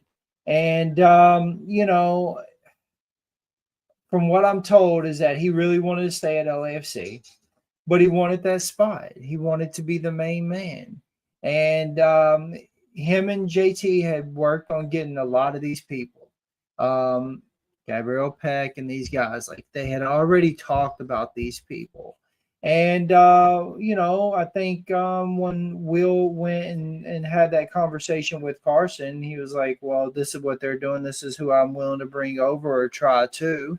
And he did, right? Because LAFC wasn't going to give that money to them. That was going to be the difference. Carson was going to give the money. LAFC was not. Carson said, hey, we got you. We will take care of you. And we get these guys that you're saying that you want or that you've been talking with LAFC. And, that's what happened. And look what he's done. And we, as LAFC fans, also can't deny that Will helped out us getting the people that we got. Yes, him and JT did it together, but Will had a lot to do with it. He's the one that went to Italy and brought Giorgio Chiellini back. He's the one that also went and brought Gareth Bale back. Yeah, JT had a lot to do with it, but Will was the guy that was there. And so he's a great get for Carson. And I truly believe, I mean, these guys might kill me for saying this, but I truly believe that he's the reason that Carson is doing well this year. I really do. I mean, he's 100%. Brought players that they needed, and look how they're playing. And we can't deny that as LAFC fans. You just can't. He deserves the accolades. He deserves the recognition. He's done a great job. He's definitely missed within LAFC, but he got the job that he deserves, and he wasn't going to get that spot here because JT is JT's the man, and he you know, um, he ain't going nowhere. Did you, JT's not going nowhere. So, did you see this comment by Mr. Mister? He says, "I've got a bone to pick with Nick. I was oh. talking to an American friend of mine in the week, and I kept referring to the LA Galaxy as Carson." Mister, that's okay. That's what it's. You're polluting the I've got him minds, man. said. You're polluting the minds of these fans. Listen, man, it's all due respect. We have a hardcore rival, and their name should be Carson Galaxy, as we should be LAFC. It's just we're in the heart of downtown, and they're in Carson, and that's just it's and they call us Chivas, but yet they took all of that once that club just dismantled, and we went and did we went and did our thing. See, there it goes. LAFC always beats you. There it is. I mean, you can't get away from it. They're gonna always say it. It's just what Carson does. But they understand. People who've been around that club for a long time know what I'm referring to. They played at the same stadium, and they took a lot of the waste once they dismantled. And Hey, it wouldn't be a rivalry without the hate, man. no, it would not be. It would not be. So I think that the rivalry, obviously, yeah, Chivas, Carson, it's all good fun, man. Even though when it's on the pitch, it's serious, Oh obviously. yeah. It's the best rivalry in MLS. There's no question about it. Man, we got some. Oh man, you got Adam worked up over here. Let's see. He says they put Kuntz in the kitchen. Once he leaves LA, he'll get a lot of offers from Europe. Yeah. Let's see. You also have to give the ownership in LA to financially back him. Props. Yeah, I mean, dude, Will Kuntz is really good, and I think you have to. Can't remember what comment it was. Cute Kenny says Will Kuntz did more for LA Galaxy than Chris Klein did. Yeah, Chris Klein was riding the coattails of Bruce Arena for years. No, I mean, in what? In 2 years. Look what he's done, right? 2 years. So yeah, I mean, and if Carson lets him go, that will be crazy, honestly. And I agree. I think that he will have a lot of eyes on him in Europe. I really, truly do. And I know Giorgio Chiellini has some stuff down in City I that he's doing. I wouldn't be surprised if somehow eventually Will Kuntz ends up over in that area at some point when they finally let him go. That wouldn't surprise me not one bit, because the guy he's talented. He truly is. Will Kuntz is he's done a good job, man. He's made a heck of a name for himself, and he deserves it. Just like JT. JT's the man. I mean, I honestly do believe we have the best GM president in the game right now. I truly believe it, and I know Miami's done a lot to get the guys that they got over there at the Barca boys, but within the realm of what we can do, I believe JT is absolutely a beast. Can we get negatively, or what's like negatively? I guess we'll say negatively honest for a second. Yeah, have a little bit of a bump right there. Negatively honest. Yeah. If somehow Vancouver were to come back and draw this game somehow, and LAFC did lose, I don't think they're going to, but if they did, right? Why are you talking about this right now? What? Well, this is actually good luck for you. Remember, it's the reverse psychology thing. Okay. Well, I'll roll with it. I say this, you guys end up winning like 4-0 or something. But let's say that they do come back and they tie this game. And I asked this question on Twitter. If they lose this game, Nick, LAFC, man, and they get bounced in the first round, I mean, how does he keep his job? I mean, we talked about this. Like the guy told me that Dolo was safe no matter what. But man, if they were to lose in the first round, how does he keep his job? No, that would be surprising to me, truthfully. And but people, look, I'm not a Dolo out train guy. I'm really not. But I'm also an honest fan, and I'm not going to sit here and tell you that we have not dropped the ball in moments that mattered. I'm not going to do it at all. We have when it comes to certain games, CCL, stuff like that, we did not show up. We did not play well. And that's an issue. And for me, that is a coaching issue. For some reason, the guys don't show up. I mean, come on, man. Like, you've got to be able to coach them up and make them show up. And sometimes people have a bad game or whatever. Well, when you see that that's happening in such a big game, you got to make those changes. And some of our subs are very late. Some of them, I believe, also don't make sense. But I'm not the coach, right? I do think that is a downfall of Dolo, and I do agree. If we were to get bounced in this particular game, he should be questioned about what else. I do. I mean that. I truly mean that. A lot of LAFC fans will disagree with me, and I'm also can understand where they're coming from. We've made a ton of finals, but I am not we made a ton of finals second trophy guy. No, dude, not at all. I want to win. I am a greedy bastard, and I want to win it all. And if we're not winning, then you have to go. As you know, I mentioned City I. I'm a huge City I fan. A coach loses 4 or 5 games, they're gone, bro. It's just the reality of the situation, And Wow. in MLS, we seem to let people have a long rope, But when you tell the fans that you're going to run a certain way and you're backing it up by getting us to the final, well, we need the results, okay? And Open Cup was a great result for us, but it's not enough. CCL would have been enough, or the Champions League, right? Ain't that what it's called? The cup against the Mexican teams? What's it called? Leagues Cup. Sorry, Leagues Cup. Yeah. Leagues Cup would have been enough, but no, we've got to win. We've got to win MLS Cup, or there needs to be some conversations of whom else would fit this team. And but from what I hear, that won't happen, and that's a bit of a shame.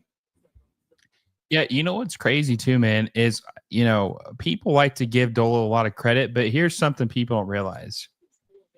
When Bob Bradley was hired with LAFC, John Thornton still had his positions where he was in charge or led the charge of building these teams. But what people don't realize is that because of Bob Bradley's expertise in the league, knowing how it works, knowing wow. Flag Is it up, on flag up. side? Okay. Um we'll see. We'll take a look at this and see if this is onside. Was that Blackman, Tristan Blackman, former LAFC center back? Former LAFC. Oh. Let's see. Are you ahead of me now? Did you see the replay already? No. All right, here we go. Let's see. Oh yeah. He's clearly off. He's offside for sure. That was a close one. But a lot of people don't talk about this, Nick, is that Bob Bradley was tasked with helping this team build and was very integral in all the players and the scouting and all that stuff, right? Right. But when he left, it was all up to John Thornton. John Thornton had all the calls and all the say in the roster going forward. So I think that's something people lose sight of, is that it's not just because they got Dolo that they're good. It's because John Thornton had more power with the team. Bob Bradley wasn't bringing over players and having final say on who they're signing. And it made a difference, man. So it's not because Dolo is this great coach. I mean, I think he's okay, but it's more because of just the teams that John Thornton's been allowed to build, because he's a great roster assembler. And also, like you said, your boy Will Kuntz, now LA Galaxy chef. He had a lot of say and help. John entrusted him in helping bringing these players, man. So I think that is honestly a bigger deal than getting Dolo. I think any decent coach would be winning with this team. It's not a Dolo thing. Hell, a good coach would probably have more trophies with this team. Yeah, no.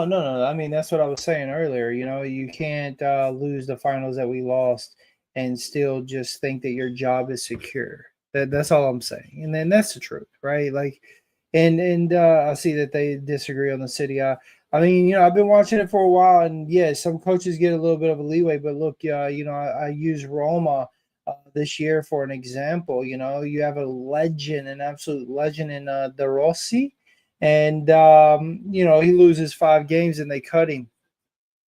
You know what I mean? And he's an absolute legend for that club. They want him Legend. back though too, don't they? Don't they want him back? Yeah, they want him back because the other coach hadn't been doing nothing either, and so it's just there are clubs that will be willing to do that, and shoots.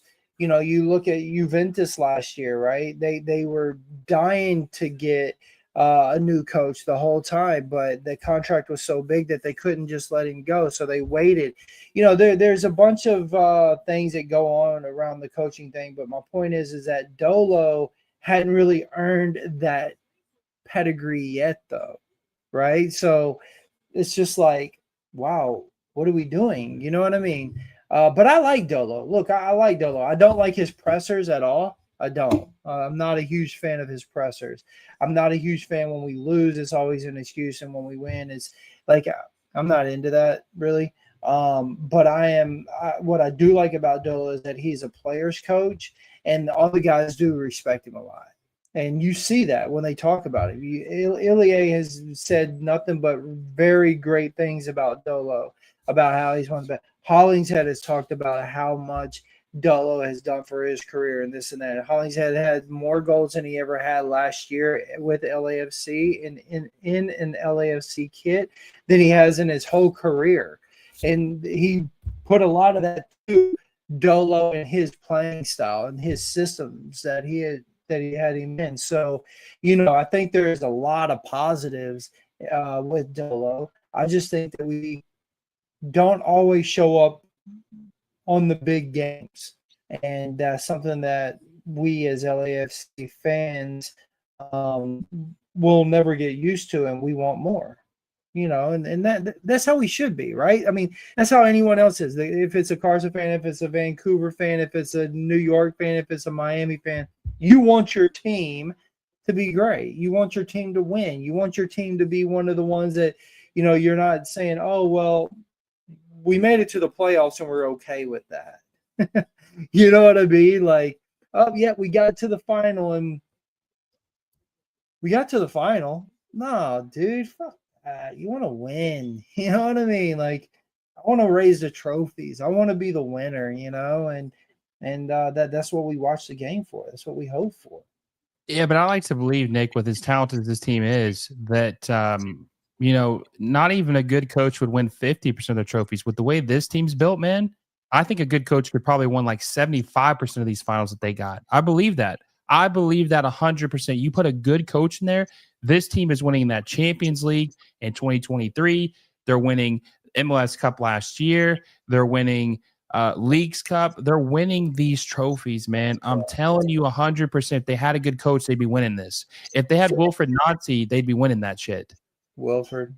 Who else do you think would be who would you like to see coach this team if it wasn't Dolo? Just as a neutral, whom would have you liked to see?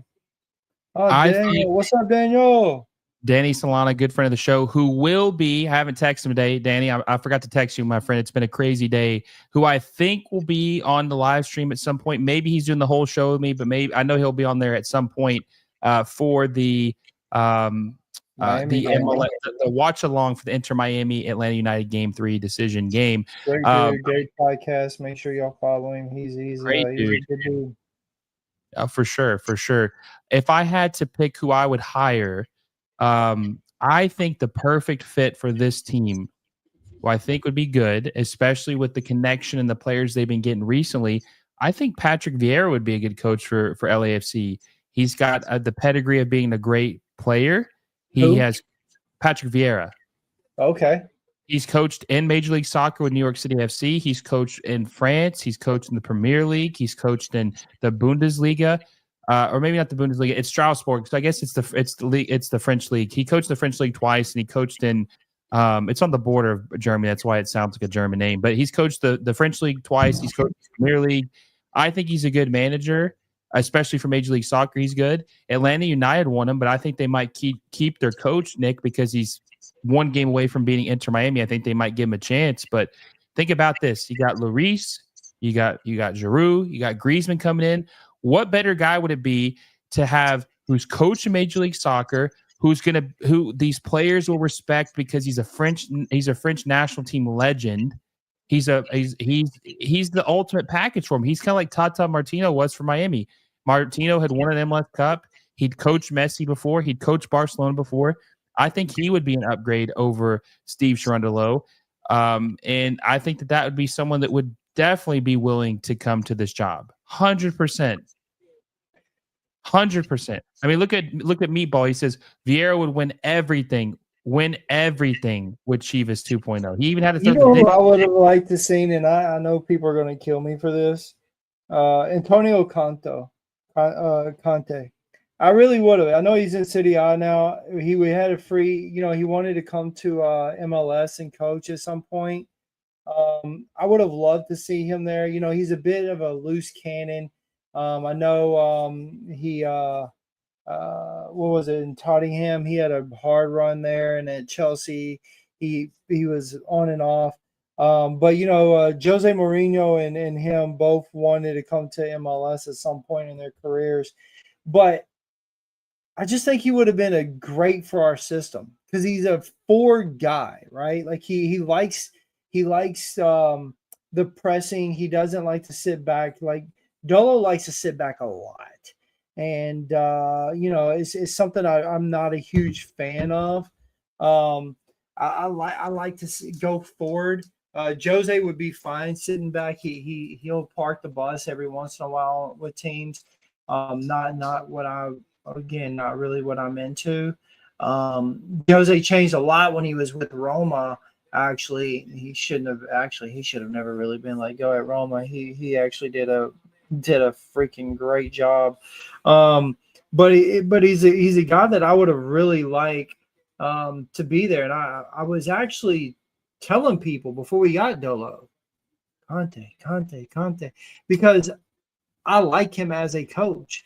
But his last two stints at clubs have really went hard for him. He's at Napoli now. And but I would have really liked to seen him in MLS, and if he was going to be at any team, it would have been nice for him to be at LAFC, to be honest with you. So Danny had a question for us. He said, I'm curious your opinions if a bunch of underdogs were to make it through. I think that would, obviously one underdog has made it through. The Red Bulls beat the Columbus Crew in the first round. That's a huge upset. That's a crazy upset, right? That's bad for the league. I think that's crazy. Miami could obviously lose to Atlanta tomorrow, and that would be a huge upset. LAFC is comfortable right now, but this was a game 3, Nick. This could have went bad for him. It could have. Yeah. I think that the upsets are bad for the league, but fun for the fans, if that makes any sense. The league obviously wants their big dogs, their big brands to be as close to that final as possible for ratings and stuff. But the fans like the excitement of seeing upsets, right? As Americans, we always like to see that giant Slade. No, yeah, I agree. I think it would be bad if a bunch of underdogs get in. I'm just being honest, right? You want the Miamis, you want a California team in there. Obviously, I want it to be LAFC. A lot of people would definitely be happy if it's Carson. You want these type of teams in there. The Crew's out. That was a big upset. On the last chat we had, everybody was going crazy about the Crew not being in there because they wanted to see that Crew Miami semifinal, right? Like a lot of people want to see Carson LAFC semifinal. It's just the reality of the situation. And I don't think it's a good look for MLS if a bunch of underdogs get in there. But is there a possibility? Absolutely. Danny says, get rid of the playoffs, man. That is never going to happen. Nick, I got a stat for you. Man. The chat heard this earlier. I'm sure Danny hasn't heard this either. I have a stat for you, my friend. So they said on the television, or on the game. I don't know why I said television. Sound old as hell saying that. But they said that this is Vancouver and LAFC's 12th game in the last 18 months. 12th game in the last 18 months. This game is right here. I looked it up, man, just because I was curious. I don't remember seeing them.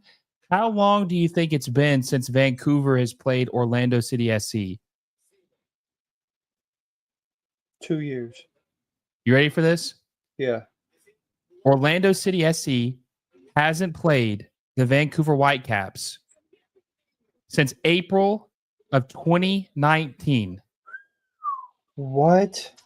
They have not played. If they play next year, it will be 6 years since they played each other next year. That's crazy. How do you? That's kind of my point for Danny about saying get rid of the playoffs. Man, you can't call yourself the best team in the league if you haven't played a team in 6 years. I agree. You can't do it. I agree. And isn't that crazy though too that we got this fatigue, man, this exhaustion. We're watching Vancouver play LAFC for the 12th time, and they haven't played in 6 years, bro. 6 years. That is insane. You were stateside 6 years ago when they played. Yeah. Think about what's happened in that time period, bro. You were stateside, That's 6 true. years ago, which is crazy. It feels so far, man. Yep. Mr. He's calling here. He says problem with Mourinho is he's good for 3 years tops, and then his style starts wearing on people. Yeah, and I think his attitude. I think people get tired of his attitude. No, that Mr. is talking facts right there. It's very true. He gets in their heads and starts belittling them a little too much. But he stopped doing that at Roma. He stopped doing that. And for some reason, it really wasn't on him in Roma. It really wasn't. He changed a lot, man. And I was surprised that Roma let him go. Him, and then De Rossi. It's just I don't know what the heck they're doing, but I was very surprised. But 100% when he was with Tottenham, when he was with Chelsea, that he is spot on right there. Spot on. Mo, our good friend of the show, Mo Football TV says, Mourinho is my GOAT. Mo, you're out of your damn mind. If you say any crazy stuff like that again, man, I might have to pull your MLS moves card. But no, on a serious note, I think Mourinho was a good manager at one time, but his stock has crashed. I mean, he's not my GOAT. He's probably top 5, I'd say, maybe. I'm honestly surprised you'd say that, man. I thought you'd be on the Pep train, honestly, or the Arsene Wenger train. I thought Mo would be more on that train. Danny says I can't. Let's see. He says that's why I love the format I gave on the live last week. Bring back the MLS shootouts over these PKs. Nah, man, you can't do that. You can't do that. You got to keep it traditional, man. You got to keep it traditional. The crazy stuff, man. I actually get a lot of flack for this. I think the GOAT coach in soccer is Ancelotti. I think he's the best ever. I actually think he's better than Pep. Pep is good, bro. And if we could get him, we would. But I'm glad to see Mo in here. Mo, what's up, man? Another guy. If y'all don't follow him, make sure you go follow that podcast. This dude is an absolutely fantastic guy. Great podcast. Will, we got some good podcasters in here, bro. Some good shows that the other people need to be tuning in and listening to, man. I mean, these are some great guys between Daniel and Mo. I mean, really, really good dudes, man. And we've all got to chat some on our shows separate, but we need to do one big one all together one time, brother. Maybe at the end of the year. We should all try to get one together and then get on there and just shoot the shit about each team. Only person who don't represent a team would be you, Will. You're the neutral out of all of us, but they all hold their own in what in their clubs that they talk about, and I think that's a cool thing, man. So I got my 3 co-hosts. I think I got Mo locked on for the rest of the season with Galaxy watch longs. If he wants to, he watched the first 2 with me. I think I'd love to continue with Mo doing the watch longs for me with the Galaxy. We got Danny doing the Inter Miami games. When he's not at him, he's always doing Inter Miami watch longs with me and some others too. And obviously we got you doing LAFC. 5 minutes of ad time, by the way, in the final, let's see, 90 minutes plus 5 added time. We'll see if Vancouver can pull one back. But yeah, we got you with LAFC watch alongs. My plan is for the MLS Cup final to have a bunch of people traffic through during that match and make it a big deal, man. Have all these different people come through, give their opinion, see what they think about the match, make it a big event. Probably go 20 minutes before the match, and then probably go about 20 to 30 minutes after the match. So it's probably going to be a 3-hour stream. And we'll have Danny on there. We'll have Mo on there. We'll have you on there. It's going to be a big, big deal. It's going to be an LAFC Miami final. And so, it only makes sense to have, that would be fantastic. Let's see. He says, I'm still waiting for Will to do a podcast for 5v5, right? Maybe soon, man. Maybe soon. I know Mo would be down for it. He says, I thought I'd say hi. You guys are great. Keep it up. Mo, you're awesome, man. I appreciate you. Appreciate you tuning in, my friend, and also co-hosting the Galaxy games with me, man. It's always fun. Ooh, what a pass. Shoot, you guys need to get that Adam guy on there. Yeah, y'all need to bring him in the pod and let him show that face. Get on there, man. Hey, listen, Adam, if you're still listening, follow Nick on Twitter. His at is @_ Nick Chastain _ He wants to DM you, man. He might get you on there, man, for an episode of the Gold, especially if they play the Galaxy. I've never had a Carson fan on my show ever. But he's a respectful one, like you said. I would have Adam on the show. I really would, bro. I promise you, I would. Hey, at least in the chat, right? Hopefully, he comes and watches our episode, which we are doing tomorrow night, right? Are we officially switching that to Sunday? Sunday. We're going to do it on Sunday. Yep. 8 o'clock. Usually it's on Monday, but we're going to switch it up, and we're going to do it on Sunday. 8 o'clock Pacific time, 11 o'clock Eastern Standard Time. For any of the East Coast LAFC fans, we're going to be doing that episode on the Voice of Black and Gold channel, Voice of Black and Gold YouTube channel, Twitter, X, whatever you call it these days. I call it both sometimes. And then are you on Twitch also, or is it just X and YouTube? Just X, YouTube, and Instagram. I don't know nothing about you. I'm too old for all these things, man. It's hard for me to keep up with you young There's kids. A lot of stuff, yeah. It's hard for me to keep up with you young bucks. Danny says he's doing a giveaway once he hits 1K Twitter followers, a long-sleeved Inter Miami teal jersey, man. Hey, go follow him on Twitter. Hey, Danny, tell the people where they can follow you at on Twitter, and I will share that so they can go follow you on there. Yeah, man. I mean, this is fun. This is interesting. It just sucks, man, because after this game, they're going to halt all this momentum. They're not going to play a game for 3 weeks, man. We're going to have a 3-week break until the next. If LAFC holds on to the next match they play, the Galaxy, Inter Miami, it's going to be 3 weeks almost until they play another game. It sucks, man. It's terrible. I mean, we talked the other day, and you were telling me how you honestly had even forgot about this match. Like there wasn't a lot of momentum behind this match because we've seen it 2 times. It's the 3rd time between these 2 teams. And it's like this year, brother. I know, but that's the thing, man. Like so think about this. If LAFC win, they're going to go play the Sounders, right? You actually have something to look forward to, a new team, right? Not Vancouver. And then they're going to say, but wait a second. You got to wait 3 weeks to watch that game back.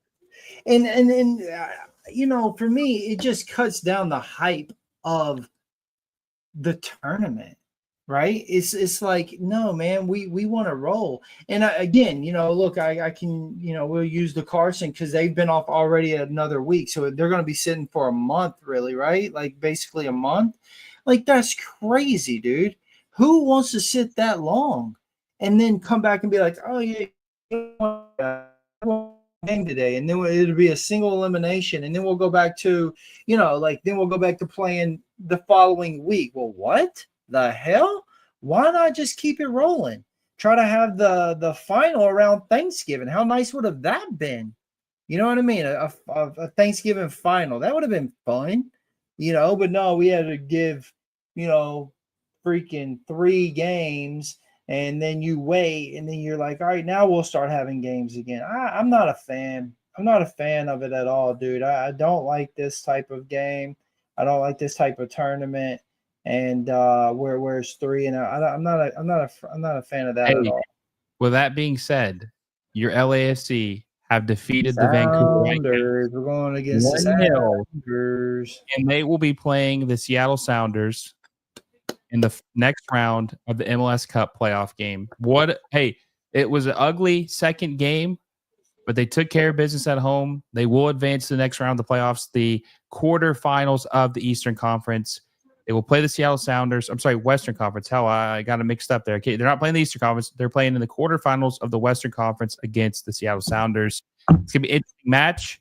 You will be on that with me, hopefully, whenever the hell that is, 3 weeks from now, I'd say, something like that. Not on a Friday, I will be there. Fridays, this was not good for me. This was absolutely horrible for me, if I'm honest with you. Would have been It better really if was, right? Like this game is just, I'm like, why put it on a Friday? I wasn't a huge fan of it. But if we can just talk real quick about some stats over here. We had 13 shots. They had 11. We had 2 shots on target. They had 2 shots on target. We only had the ball 38% of this game. Against the Sounders, 38% of the ball possession is not going to work. We've got to get that up. We've got to be more of a, we got to progress the ball. We've got to be ones that want to push forward and press this team and put the pressure on them. We cannot be the type that wants to sit back with the Sounders, not even in a little bit. We can't get cocky.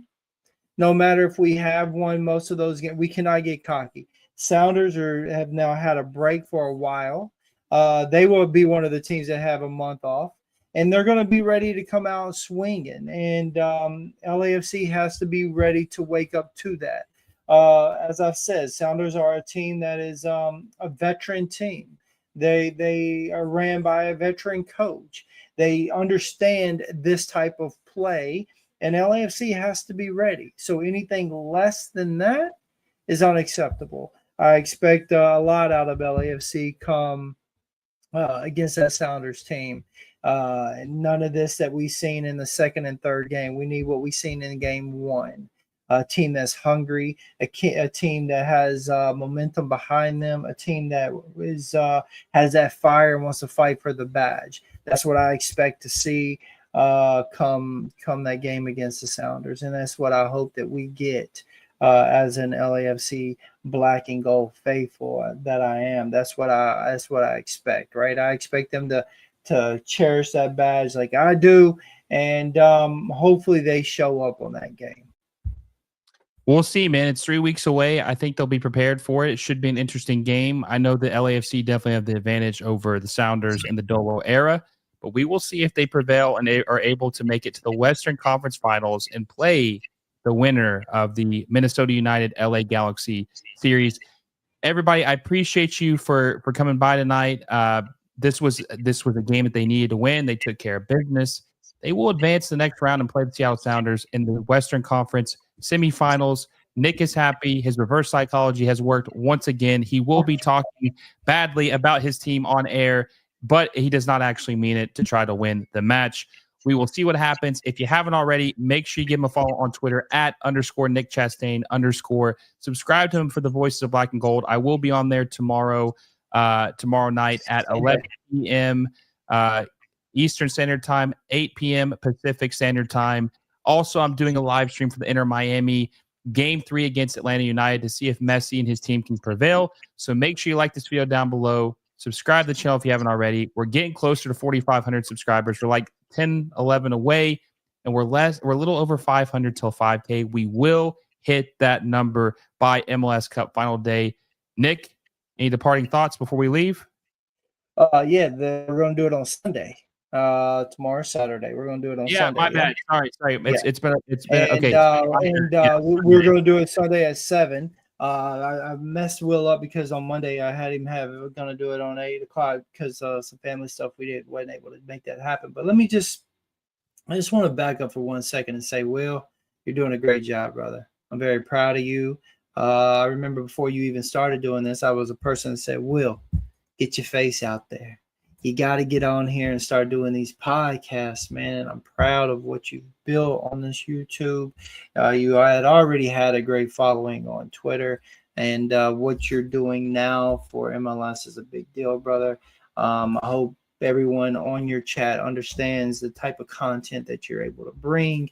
And for the chat, man, you guys have always been awesome when I'm on here. I appreciate what you guys do to help boost up Will. So what I would ask y'all to do is make sure y'all give him a thumbs up, subscribe if you haven't already. And any of your friends that are interested in learning about MLS, this is your guy. He's a guy, right? If they find a team, let's say LAFC, you come to mine. If it's at Miami, you go to Daniel. If it's St. Louis, you go to Mo. Like, there's podcasts out there to follow.